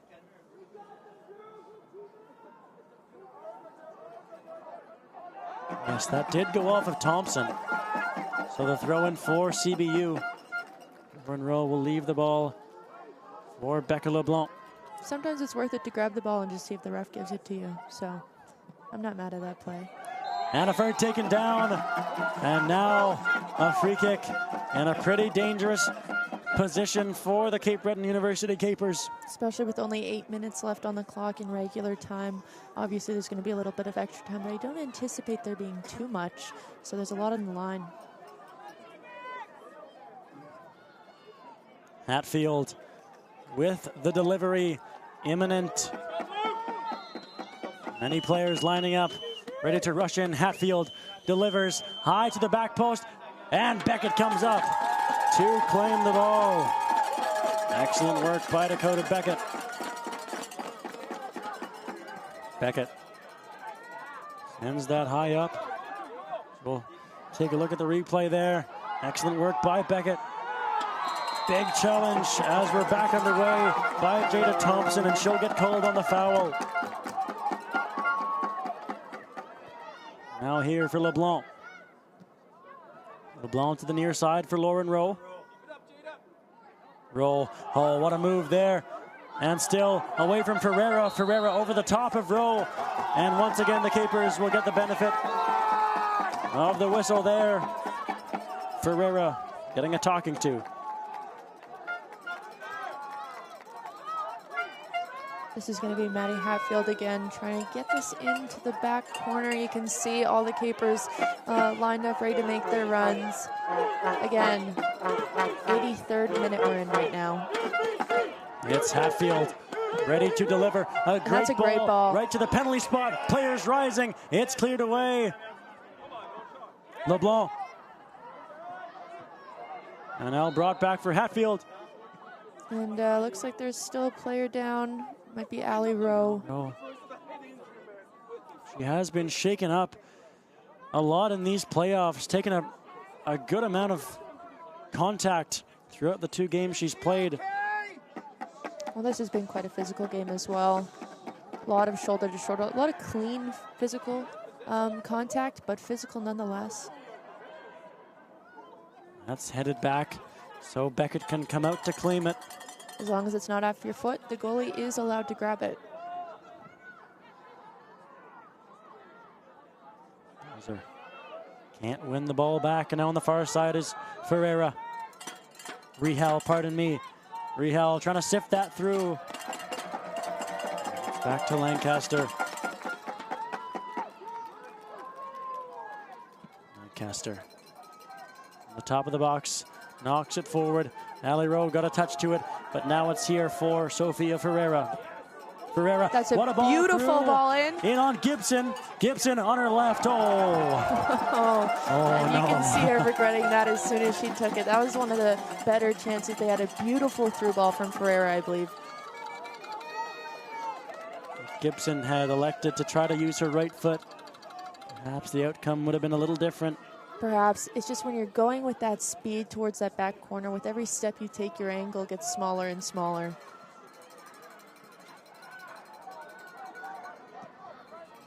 Tyre lifts that ball through, as does Jade Taylor-Ryan. Look at the speed of Thompson. Speed of her. Oh, and Thompson. A bit of a heavy touch, but when you're running that fast, it's kind of hard to take a light touch.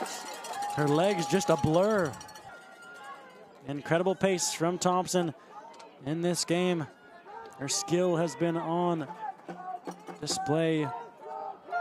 Both teams really pushing here in the last 5. Gibson feeding Another it through again. through The ball. flag stays down. Here's Thompson. Thompson to the back post. Cleared away by LeBlanc. Danger not gone yet. No. And that second chance from Claypool goes over top wildly over the net. Yeah, she maybe could have afforded to take just the tiniest little touch there to set it up. As we see Thompson. She had the space. Got right under the ball. It is hard to hit those ones when they're rolling back, I will say that.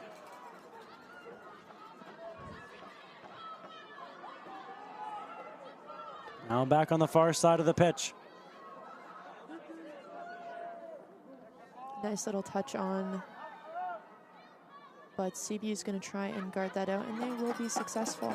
Excellent work by McKenna Bowser on the far side. As we hit 87th minute of play here at Wickwire, somehow still scoreless. Not for the lack of trying. I'm not surprised on the fact that it's tied. I am surprised on the fact that it's 0-0.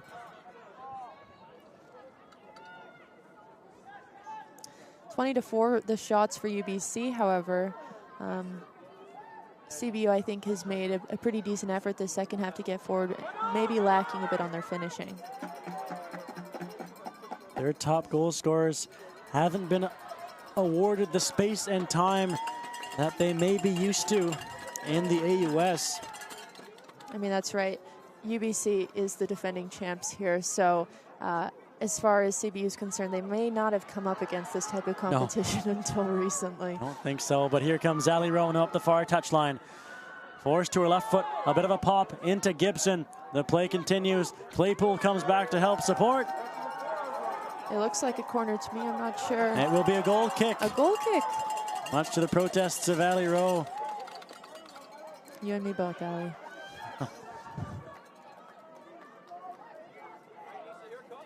Fewer than 2 minutes left to go in regulation time until we hit 30 minutes of overtime. LeBlanc takes the ball down well. Acevedo clears it just as far as Claypool. That goes far to the far side for Thompson. Thompson, and there is Bowser to knock the ball away from Thompson and win the throw-in for the Capers. There haven't been a whole lot of subs this game, so the prospect of another 30 minutes for these players may be pretty daunting, especially it's getting colder. The wind, I think, has died down, but the conditions are no more pleasant. That goes off of the head of Bowser. And out to touch. Sunday ends the ball up. Wilton knocks it forward. Oh, look at Ali Rowe, the strength there. Ali Rowe surging towards goal, waiting for reinforcements. Ali Rowe had that strike. She tried the same thing yesterday. It's not a bad idea, especially when you're that far up the field, because the goalie could be out of position and a quick little chip could score you a goal, especially when you're in the 89th minute like this. She was 3-3-1. I don't think she's going to beat all 3 of them, so pretty good heads-up play. Now the Thunderbirds. A long ball from Ferreira, headed up by Jade Taylor-Ryan. And now here's Rehal. Excellent work by Becca LeBlanc. to clear the ball away as far as Ferreira. That ball finds Gibson. Gibson forced to the near side. We'll have 2 minutes of added time to go in this game. Gibson into the 18-yard box, knocked away by Acevedo. And then Lauren Rowe able to knock it out to touch. The crowd's protesting, maybe because she grabbed it before it crossed the line. I'm not sure if that's what they're upset about there. It was going out either way, even if that is what she did. Yes, but you can feel for the fans who believe that was the case. Yeah, well, I don't necessarily think that they're viewing this in an unbiased fashion. Over the top from Ali Rowe and cleared away in the dying moments of regulation time. Here's Grace Hannaford. Hannaford trying to seal this up before we get to the overtime frame. Hannaford sifting that through. It'll fall for Ali Rowe, and it's cleared away. Wilton back to Ali Rowe, trying to spin and shoot. That deflects away, and it's cleared out to center. What a great touch. Through for Thompson on the far side. Jada Thompson in towards goal. It's Jada Thompson, and again, a save. A rebound chance comes for Taylor Ryan. Lancaster, are you kidding me? Another chance, Rehal! And there was Lancaster again to save the day for the Capers. Are you kidding me? And we see it on the replay here. Thompson and Lancaster out to bail out her team. And then there's the back heel flick from Taylor Ryan. If we count the amount of times that Lancaster has saved this game, it's not 0 and it's not 1. No, absolutely not. But it's given away by the Capers again. Rehal trying to sift it through. And out comes Lancaster to play sweeper keeper. It's turned over though, Rehal. And luckily for the Capers, she can't get anything towards goal. Thompson though, always a dangerous threat. And that'll do it for the full time here in Halifax. 90 minutes gone. No goals to show for it, but a huge highlight package, I'm sure. We could spend 3 hours talking about the historics of Lancaster. But we have overtime coming up here when we return back to the Wickwire Field. It's overtime between the Capers and the Thunderbirds. You're watching U Sports on CBC. All the goals. That is a worldie! All the drama. That is absolute chaos! It all leads to this. Are you kidding me? The Canadian Premier League Final, Saturday at 3 Eastern. How are your investments doing? That was on purpose. You know that topic always throws me off. Lots of people feel that way. But don't worry, BMO's got advice to spare with any investment guidance and support you need. I need some. And you'll get it with personalized investing recommendations to help you feel confident in your decisions. I'm curious. Do you roll as good as you help? Bowling mode. It's yes, by the way. BMO.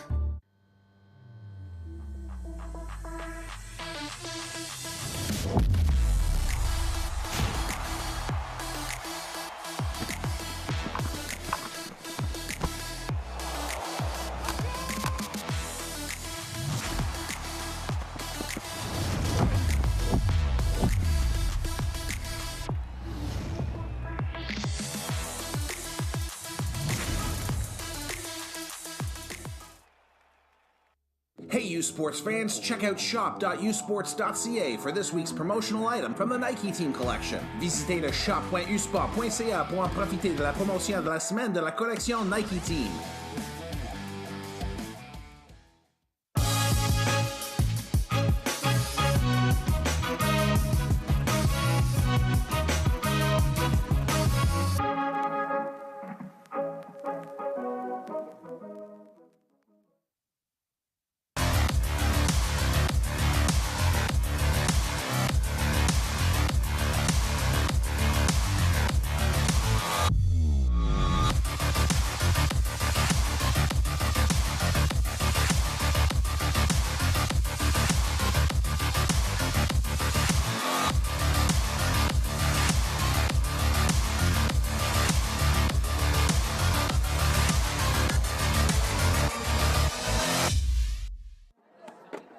Welcome back to Wickwire Field, where we are going into the next 30 after 0-0 between UBC and CBU. Got the teams huddling up.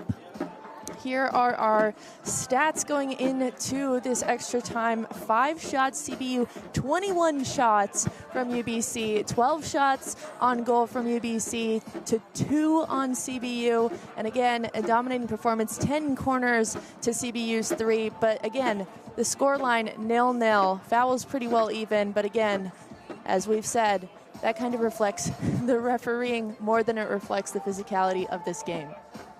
Take a look at some highlights here. That was right off the hop. Lancaster taking some heavy contact, and then a lot of corners, especially early in the game for the Thunderbirds. There was Rehal. Another, well, we'll call it an easy save for Lancaster because easy compared to what she did later. 100%. Definitely a standout, especially in the second half. UBC is going to be kicking themselves for not just the amount of corners that they missed early on, but a couple of those, I don't want to say easy ones in front, but easier ones in front. 1v1 Lancaster definitely coming out and saving the team a couple times. Right there. On this highlight package. That wasn't even one of the ones we were talking about. No, not at all. This one might be here. That's you can say one of the easier ones too. And you notice on this highlight package, this is all offense from the UBC Thunderbirds. There was the first one. That was one of the better chances. Caster outstanding in this game.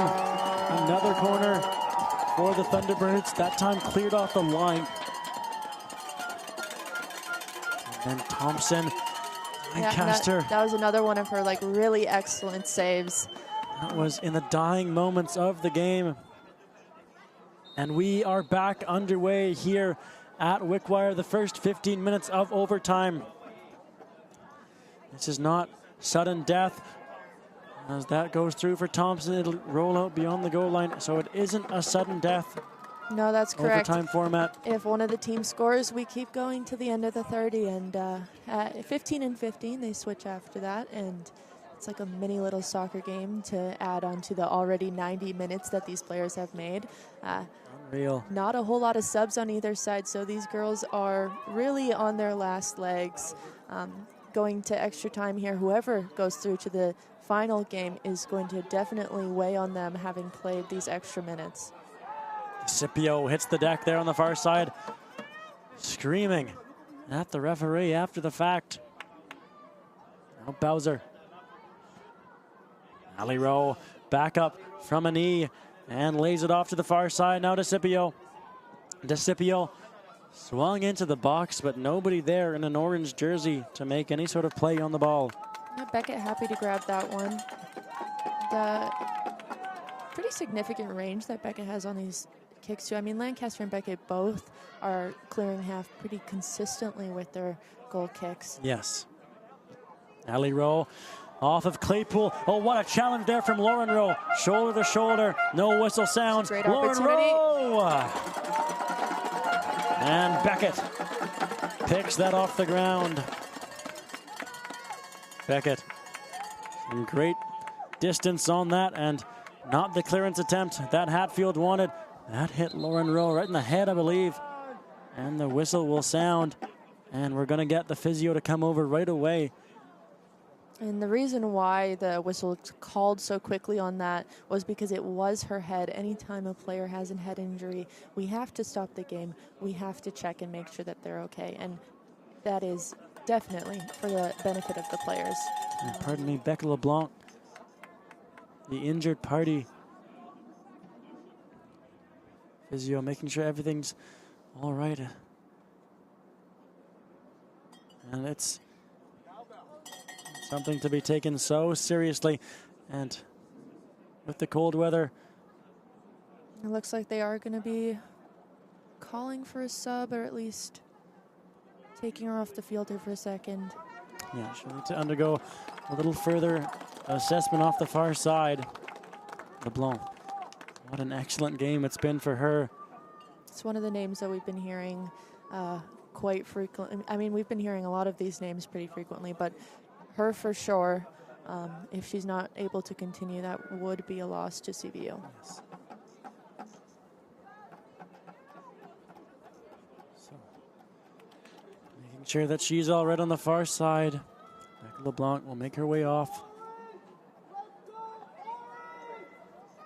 Capers will play with 10 players right now until they can get a substitute ready and on the pitch. And now, here's Gibson. Gibson in a great shooting chance. Gibson still going into the 18-yard box. Gibson, and not quite. That ball did go out. And yes, okay, it did go. We do get a whistle, and now we'll have the substitution for the Capers.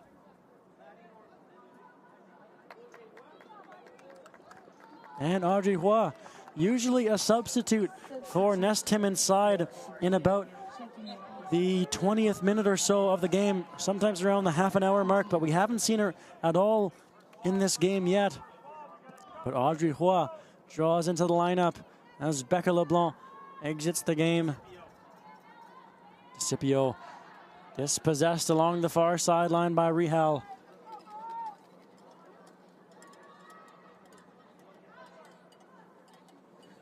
Bowser. Gibson. Swung to the near side, surging after the ball. Quite a bit of effort to get there on Ferrera's part. And that was Hua, the new substitute, so fresh legs for her. But now Thompson, oh, what a move into the 18-yard box. And there was Albright to knock the ball away. Lauren Rowe against Rollins. Back to DeCipio. Against her opposite number in Gibson. Wilton feeds that ball nicely through to Lauren Rowe. The Capers work out here. That pass does work out as it finds Audrey Hua. Bit of contact there on Lauren Rowe as the ball finds Maddie Hatfield. Perhaps a bit of a waste on that kick forward there. Oh, look out here. An option for the Thunderbirds. Bit of miscommunication at the back. Ferreira.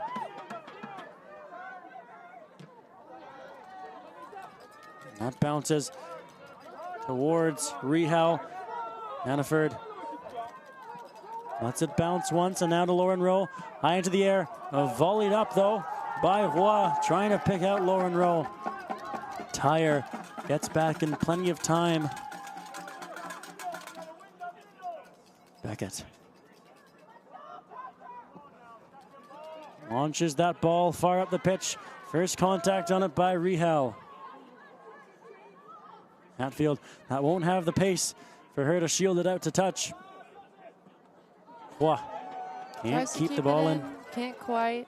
And Ferreira's happy to take a quick throw.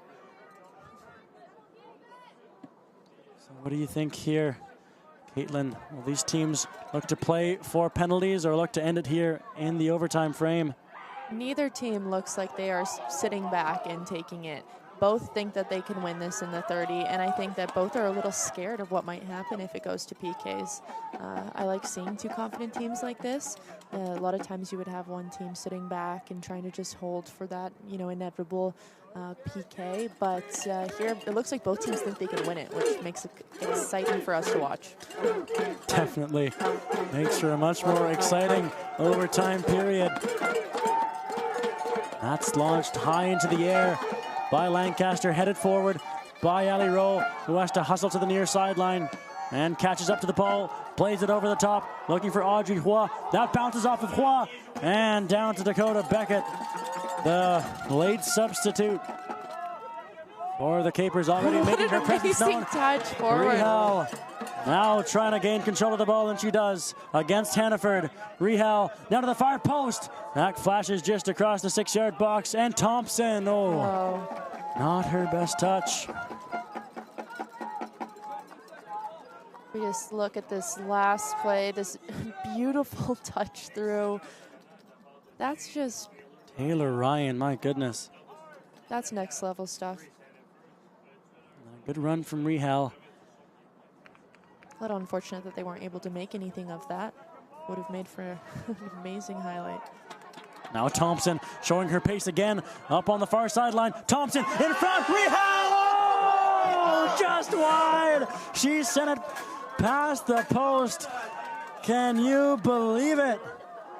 Nisa Rihal with a glorious opportunity to take the lead in the overtime frame. Rihal a little upset by this. I think she tried to hit it with her right. And that was really, that really called for a left foot there. When the ball's coming across your body like that, you really want to be using your outside foot. And she knows that. Acevedo, taken down. Now has to hustle after the ball on the near touchline. Gives a good pop in the back of Tyre. And Tyre lifts it forward. Rihal trying to get loose again, lifting that over the top. Lancaster will hustle out to the top of her box and take it away from Thompson. Thompson has been electric in this overtime period. And now Leah DeCipio cuts back.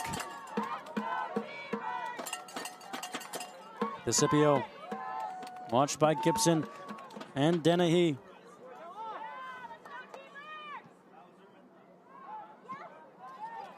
And Tyre knocks that ball forward. Hatfield has to be careful with it. A lot of players pressuring here. Jade Taylor-Ryan. Yeah, Hatfield lost it. She was going the wrong way there for a second. Look out here, it's picked off again. Dennehy trying to sift it through for Thompson, and Bowser knocks it out to touch.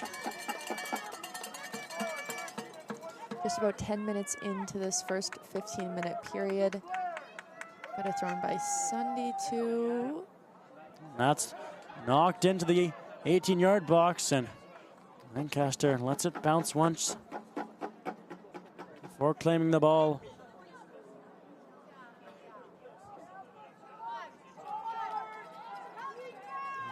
The 10-minute mark of this overtime period up at center. Flicked along by Lauren Rowe as they tried to switch it for DeCipio. Back in the midfield. It'll come to Bowser. Bit of a heavy touch there. She has some work to do against Gibson and gets it to Acevedo, who plays the wing. Ali Wilton.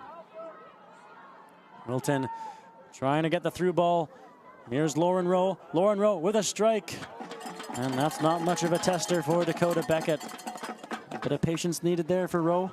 If there's one thing you can say about CBU is I think they've been a little premature on their shots. They definitely could build up a little farther up the field. I think that they haven't really had a ton of opportunities. That's indicated by the shots. And when they get anywhere close to the net, they're trying to shoot it. I think if they just held on to it a little bit longer, passed it around, they're a good team, they can pass it, maybe they'd have a bit better chance up there. The defense for the Thunderbirds, however, giving the Capers little to no time on the ball at all. Capers not used to this kind of pressure. The speed of this game is unlike anything the Capers have experienced up to this point. UBC maybe has experienced this type of speed. I know Trinity Western, Calgary, some of the top teams out in Canada West. Now attacking are the Thunderbirds. It's knocked up by Bowser. Rollins sends it right back into the fray. Here's Acevedo. A long ball. The far side of the pitch. And that was... I believe an offside call. Offside, I think, yeah. Against Although UBC. I'm a little confused as to where she's lining this up. Yeah, that makes more sense.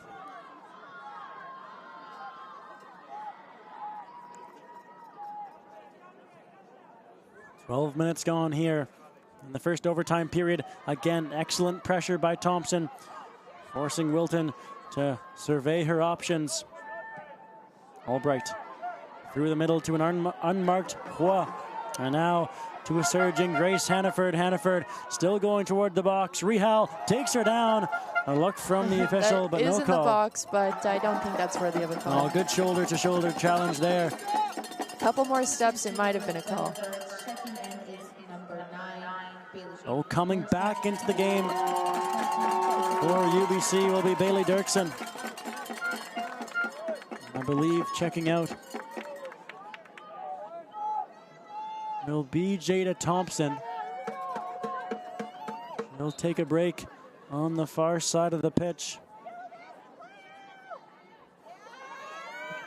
Hannaford sends it back in. Lauren Rowe now to Ali Rowe. Ali Rowe zipping that into the far post. And well it bounces defended to the top of the 18. Hatfield has to be smart with the ball here. Jade Taylor-Ryan in hot pursuit of her. Lancaster, missed by everybody. And it comes to Ali Rowe, and that's a big challenge there. And yes, it will be a card coming out. The first card of the game will go against Ferreira. Just take one more look at that hit from Ferreira. Yellow card awarded for this. I don't know if there was any malice behind it, but she certainly didn't get the ball, and Leroy made sure everyone knew that. First card in this game. That's been an extremely physical match. Both of these teams know how much is on the line. Both vying for an opportunity for U Sports Gold. Hatfield swung into the top of the 18-yard box. Bodies rising, and Claypool has it. Swings it to an open side, and Bowser hustles over. Or CBU chips it to herself. That'll stay in play. Back from DeCipio. Bowser into the 18-yard box, flicked on by Rowe. It'll fall dangerous for Ali Rowe, and she tried the bicycle kick. Still in play though, DeCipio. I mean, if there was ever a time to try a bike kick, it's the semifinal before Nationals. So we'll get back underway here. As trying to make a run is Rehal. Wow. Lancaster again. Not only is she goalie, but she's also a defender. That's the modern wave of goalkeeping. As we've hit 15 minutes, our first half is up. We have 1 minute approximately of added time to go. All to play for here. There'll be a throw in now for the Capers.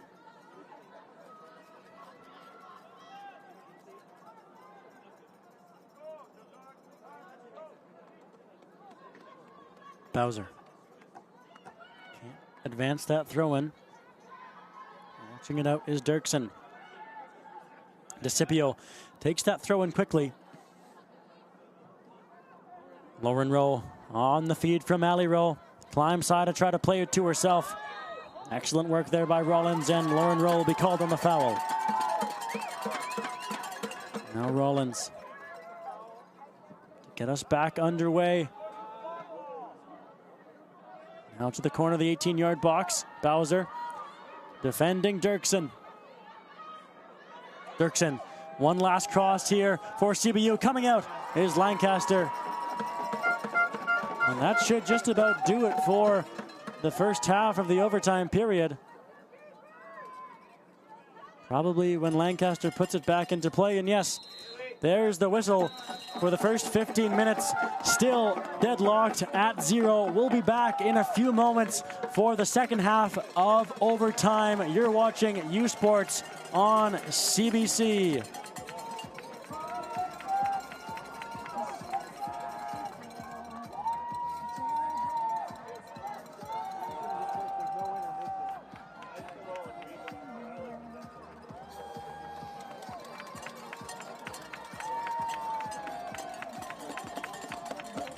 So we are right back here at Wickwire. Right back underway here in Halifax on the campus of Dalhousie. Getting set for our second overtime period. On the campus of Dalhousie, the Cape Breton University Capers and the UBC Thunderbirds still deadlocked in a 0-0 draw. Ali Rowe as the Capers attempt to set play off of the face-off. The kickoff. I should say. Oh, we're in Canada. We can use face-off here. Either way? All right, thank you.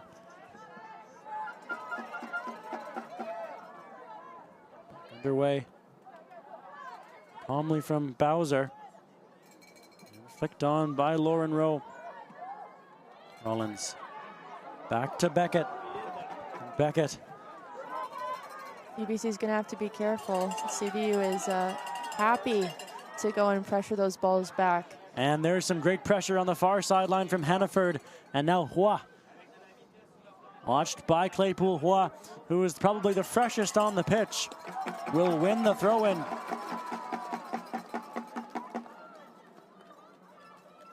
I don't know if I agree with that one. Okay. You think it went off of Hua last? I don't know. I'm going to need a replay for that. We'll give the official the benefit of the doubt on that call. A little bit of deference, sure. There's Hannaford now. You hear the CBU fans. You can also hear the UBC fans. Both have maintained the energy of the teams throughout this entire 106 minutes that they've played so far. Acevedo in for DeCipio. DeCipio trying to get away from Sunday, who picks her pocket.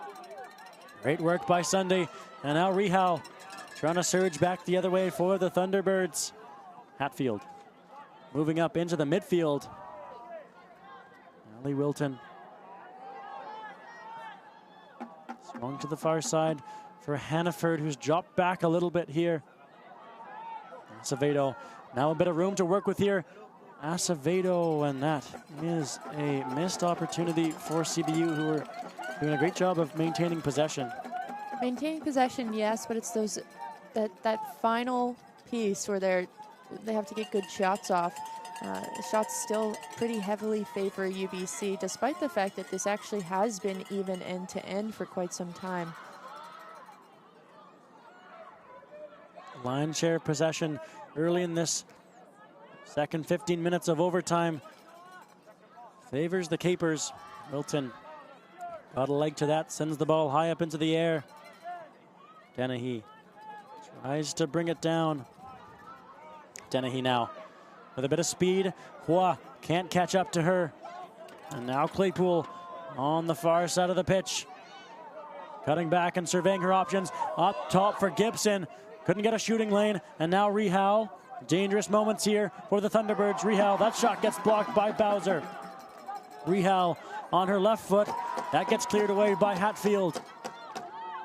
Bit of miscommunication there, but Ali Rowe clears it as far as center. Kept right back in the play and then chopped at by Ali Rowe. This could be a bit of a dangerous ball. That will go out to touch for a Capers throw-in.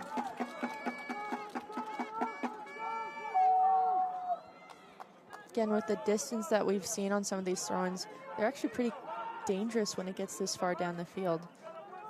Let's see what Bowser decides to do here. She'll go relatively short to Ali Rowe, who takes that ball down well and then plays it into space. Oh, bit of miscommunication there. Ali Rowe keeps it in along the touchline. Tries the nutmeg against Rehal. Bowser back to Ali Rowe, and she crosses that into the box. And that's an easy stop for Beckett.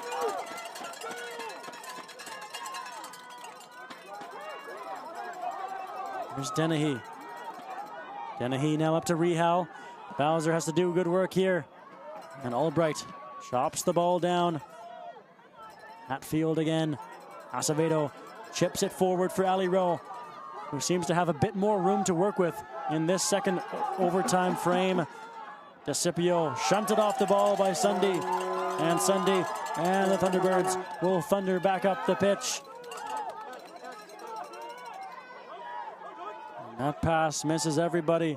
Albright has to turn while under pressure and gives the ball away to Dennehy. Not a great place to give the ball away, especially given the numbers that UBC has up right now. Gibson, now Claypool, sifting that through. Taylor Ryan, stopped again by Lancaster. Coming to the fore again, shutting the door and keeping it at 0-0. How many times are we going to say that Lancaster has saved the game? 100%. Lancaster, a great save and able to parry it off to the side. not allowing too much of a rebound.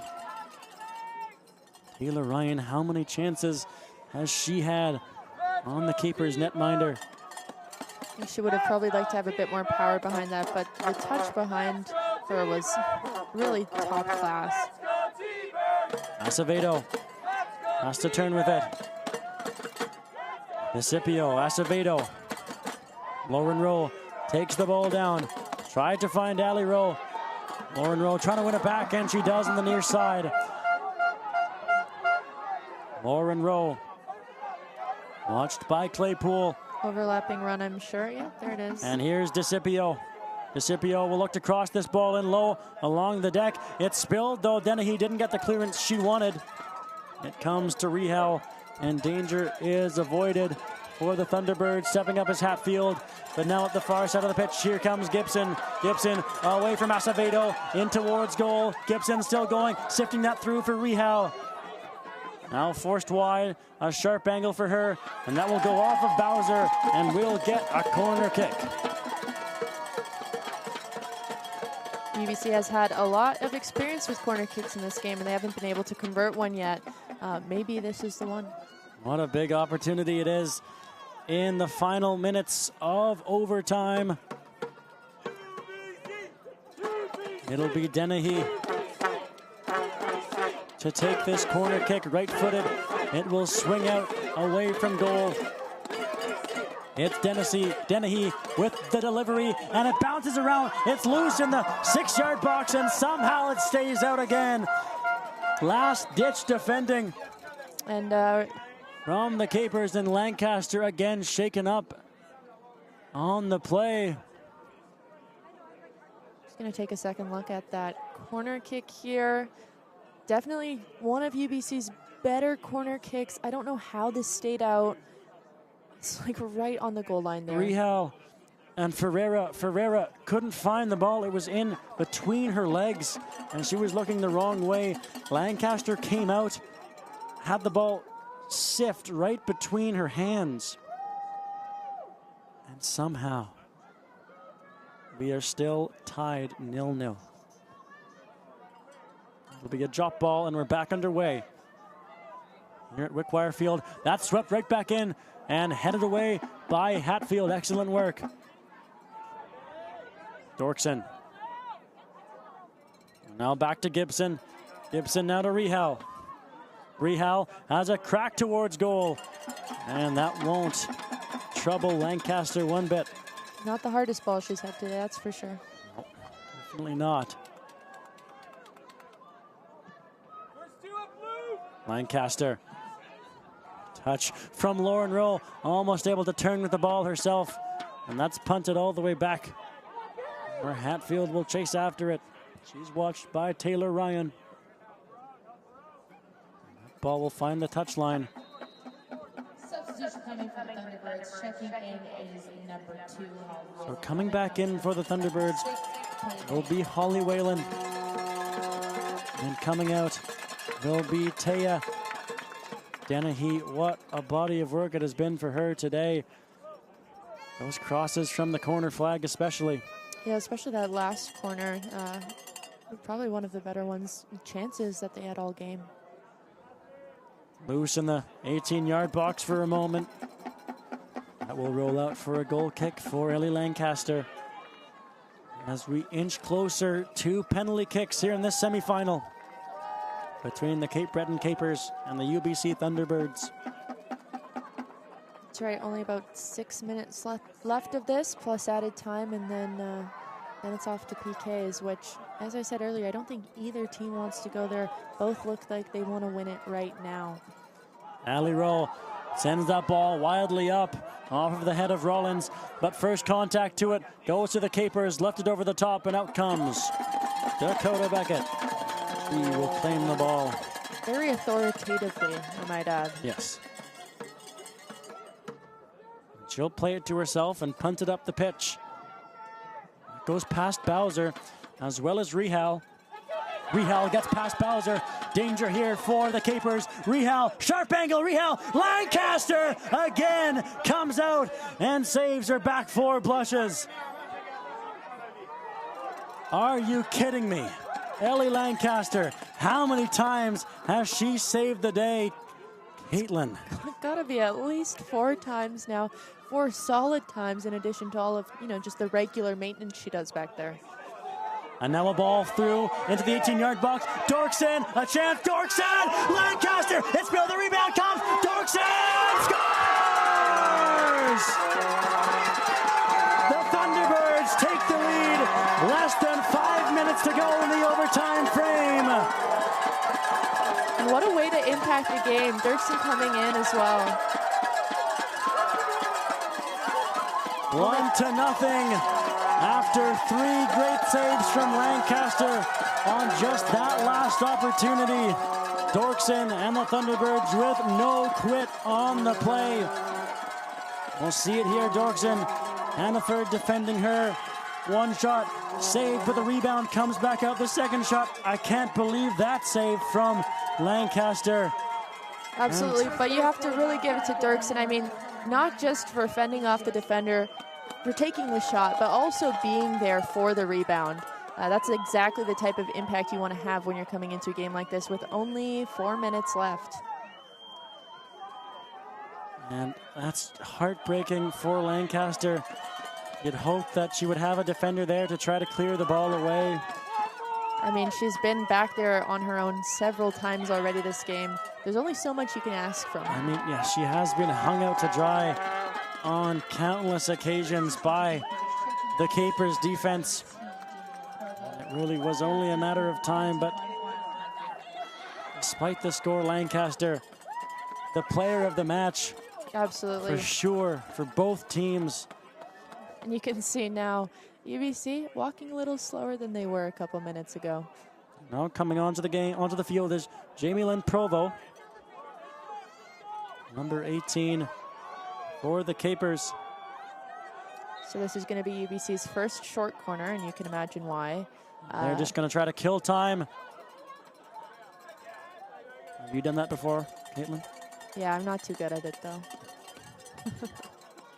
And, they still have a decent amount of time left in this game. Still about 2 minutes. I don't know if they're going to be able to hold it in the corner for 2 minutes.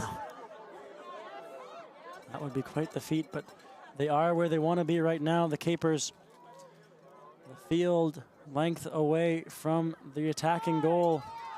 And that's a foul. Ellie Rowe called on the foul.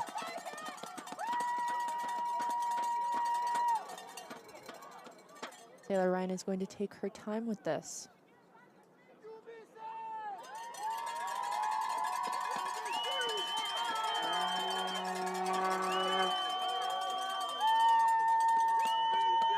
New players. Gibson, Whalen, and Taylor Ryan standing over the ball as the Capers are desperate to get it back.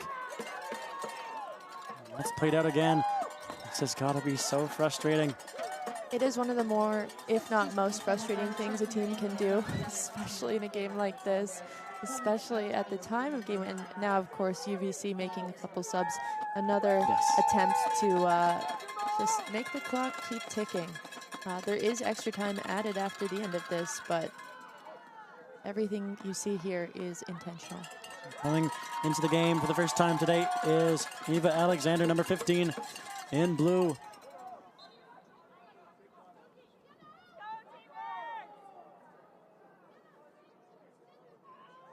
Acevedo trying to pull the ball away from Taylor Ryan, and once again it's sent out to touch. Have you seen a more clinical use of the park the bus mentality? Well, I kind of wanted to take back what I just said. Are they going to be able to keep in the corner for a couple minutes? They might actually be able to do that. Well, now up the near side, almost a chance for Lauren Rowe. That goes out. The throw-in will quickly be taken. And the bus is parked again. Vesipio, a long throw-in, first contact on it from Whalen, and that's a wild attempt from Rowe, and it goes out to touch. The Capers feeling their season starting to slip away. Lauren Rowe, what a turn there by Vesipio, away from a couple of challenges, but can't get past Whalen. 3 minutes of added time here indicated by the fourth official. Jamie Lynn Provo can't gain a hold of the ball. Ali Rowe. In the last moments of the game, Ali Rowe, and it lays in the 18-yard box for a second. Provo, and now Lauren Rowe with a chance. And that goes... I think we got a foul there, actually. Free kick coming up here. Just outside the box, I believe. Free kick coming up for UBC. In case you missed it, that was 3 minutes of added time at a minimum. We're almost a minute into that, so if UBC can hang on, they may be able to extend their historic undefeated season. Albright sends it up the pitch. It's cut off. No Rowe, turning Rowe with the ball and feeds that through. Flicked on by Lauren Rowe. Wah, can't turn with the ball. Hustling over to the far side is Wilton.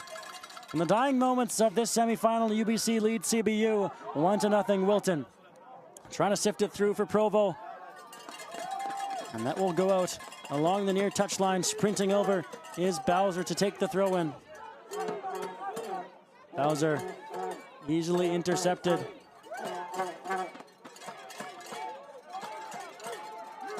Albright now. We'll send it up the pitch. It'll fall for Ali Rowe. Ali Rowe, a chance, Ali Rowe! Oh my goodness. The game's not over. It's never over until it's over. Ali Rowe, that close. She's definitely taking things into her own hands. Let's just take one more look at that. She's been getting on the ball. She's been turning. She's been taking shots. She really is doing everything she can. And honestly, I wasn't quite sure which way this one was going. Not sure if Beckett was there. Ali Rowe flicks it over the top. The Capers trying to get loose in the 18-yard box, as there shouldn't be much more time remaining. About approximately 30 seconds left to go in the game. And a big collision there as Rowe ends up right on top of Nisa Rihal.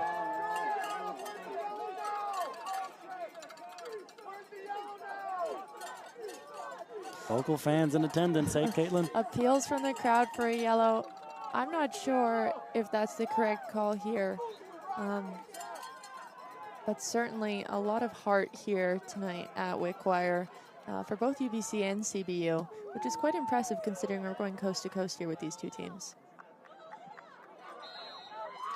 And that'll do it. There is time for no more. The UBC Thunderbirds will advance to the championship game on Sunday. Commiserations to the Capers, and especially to Ellie Lancaster, who laid it all out on the line. Everybody rushing over to her. Lancaster has to be one of my players of the game. I mean, how many times did she keep CBU in it? I know that she's probably a little upset about that goal, but there is absolutely nothing more she could have done in this game. She did absolutely everything possible. We'll take a look at the GWG in OT scored for the Thunderbirds. It was a long ball and excellent work by the substitute Bailey Dirksen, shoving off Hannaford, getting one shot saved by Lancaster. The rebound from Rihal, an unbelievable save, and then Dirksen, no quit on the play, deposits it into the back of the net. Again, and the Thunderbirds that's move on what to you the want final. your players to do when they come into the game. You want them to have that no quit attitude. I said it before, but the strength she had to get in that position and then stay in that position and score the game-winning goal. That's exactly what you're looking for in a player like Dirksen, and of course Lancaster putting in a great game, but just couldn't keep that last one out. As we'll take a look at the updated bracket here, UBC headed to the gold medal game to face the winner of tomorrow's 10 a.m. Eastern continuation of the match between the Laval Rouge et Or and the Ottawa GGs. That's what it's all about, as these two teams will shake hands. One of the most thrilling matches I think you'll ever see. Yeah, and I'm just so happy that we got a result during gameplay. PKs can seem like such a knock, you know, it's not really representative of the way the game went, and I really like to see a game finish before it gets to PKs because they're just so unpredictable. Not the Thunderbirds. They did hold the majority of the possession and the chances towards goal. They were the better team, and they come out on top. Absolutely. Definitely a deserved victory, as we see.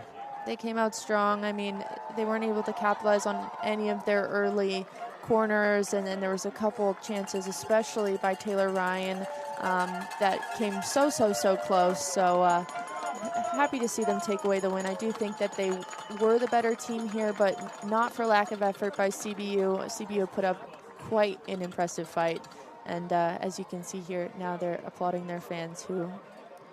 As we take a look there at Ali Rowe, her last moments on a U Sports pitch. Yeah, that's right. They will play in the consolation final, however. Yeah, she still has a couple more chances to score some more goals, but she's, you know, already 77 career goals, AUS MVP, like I said, and leading AUS goal scorer. So quite an impressive career for her. Of course, not the way she wanted to end it, but impressive nonetheless. The players will line up as the Thunderbirds congratulate each other. The keeper's stony-faced as we await the player of the game announcements. Any predictions on this one? If it's anybody but Ellie Lancaster.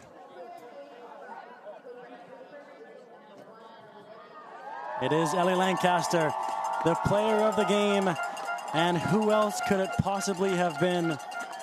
What an outstanding game it was. You could put an entire highlight package together just from the 90 minutes plus the extra 30. Honestly, just the second half. Don't even need 90 minutes. 45 minutes was enough for her.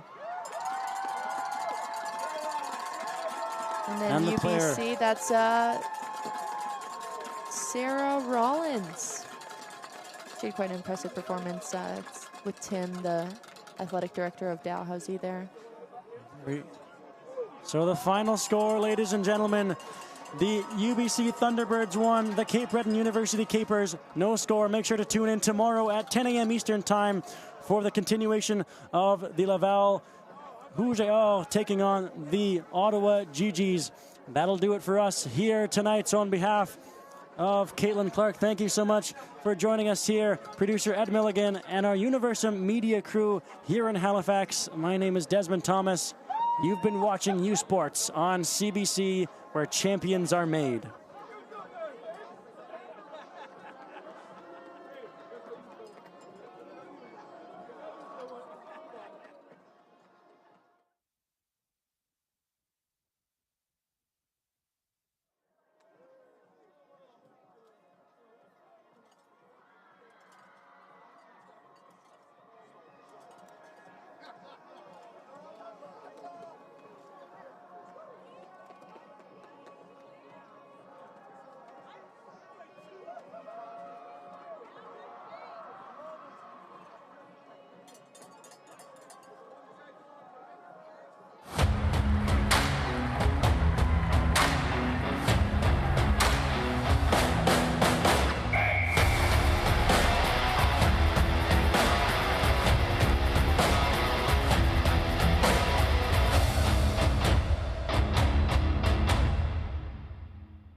U Sports on CBC, presented by les championnats U Sport à Radio-Canada, une présentation du gouvernement du Canada, the Government of Canada. Nike, Fox 40, Barabird Medical Supplies, Les Bag Baron Rings, et par BMO, and by BMO.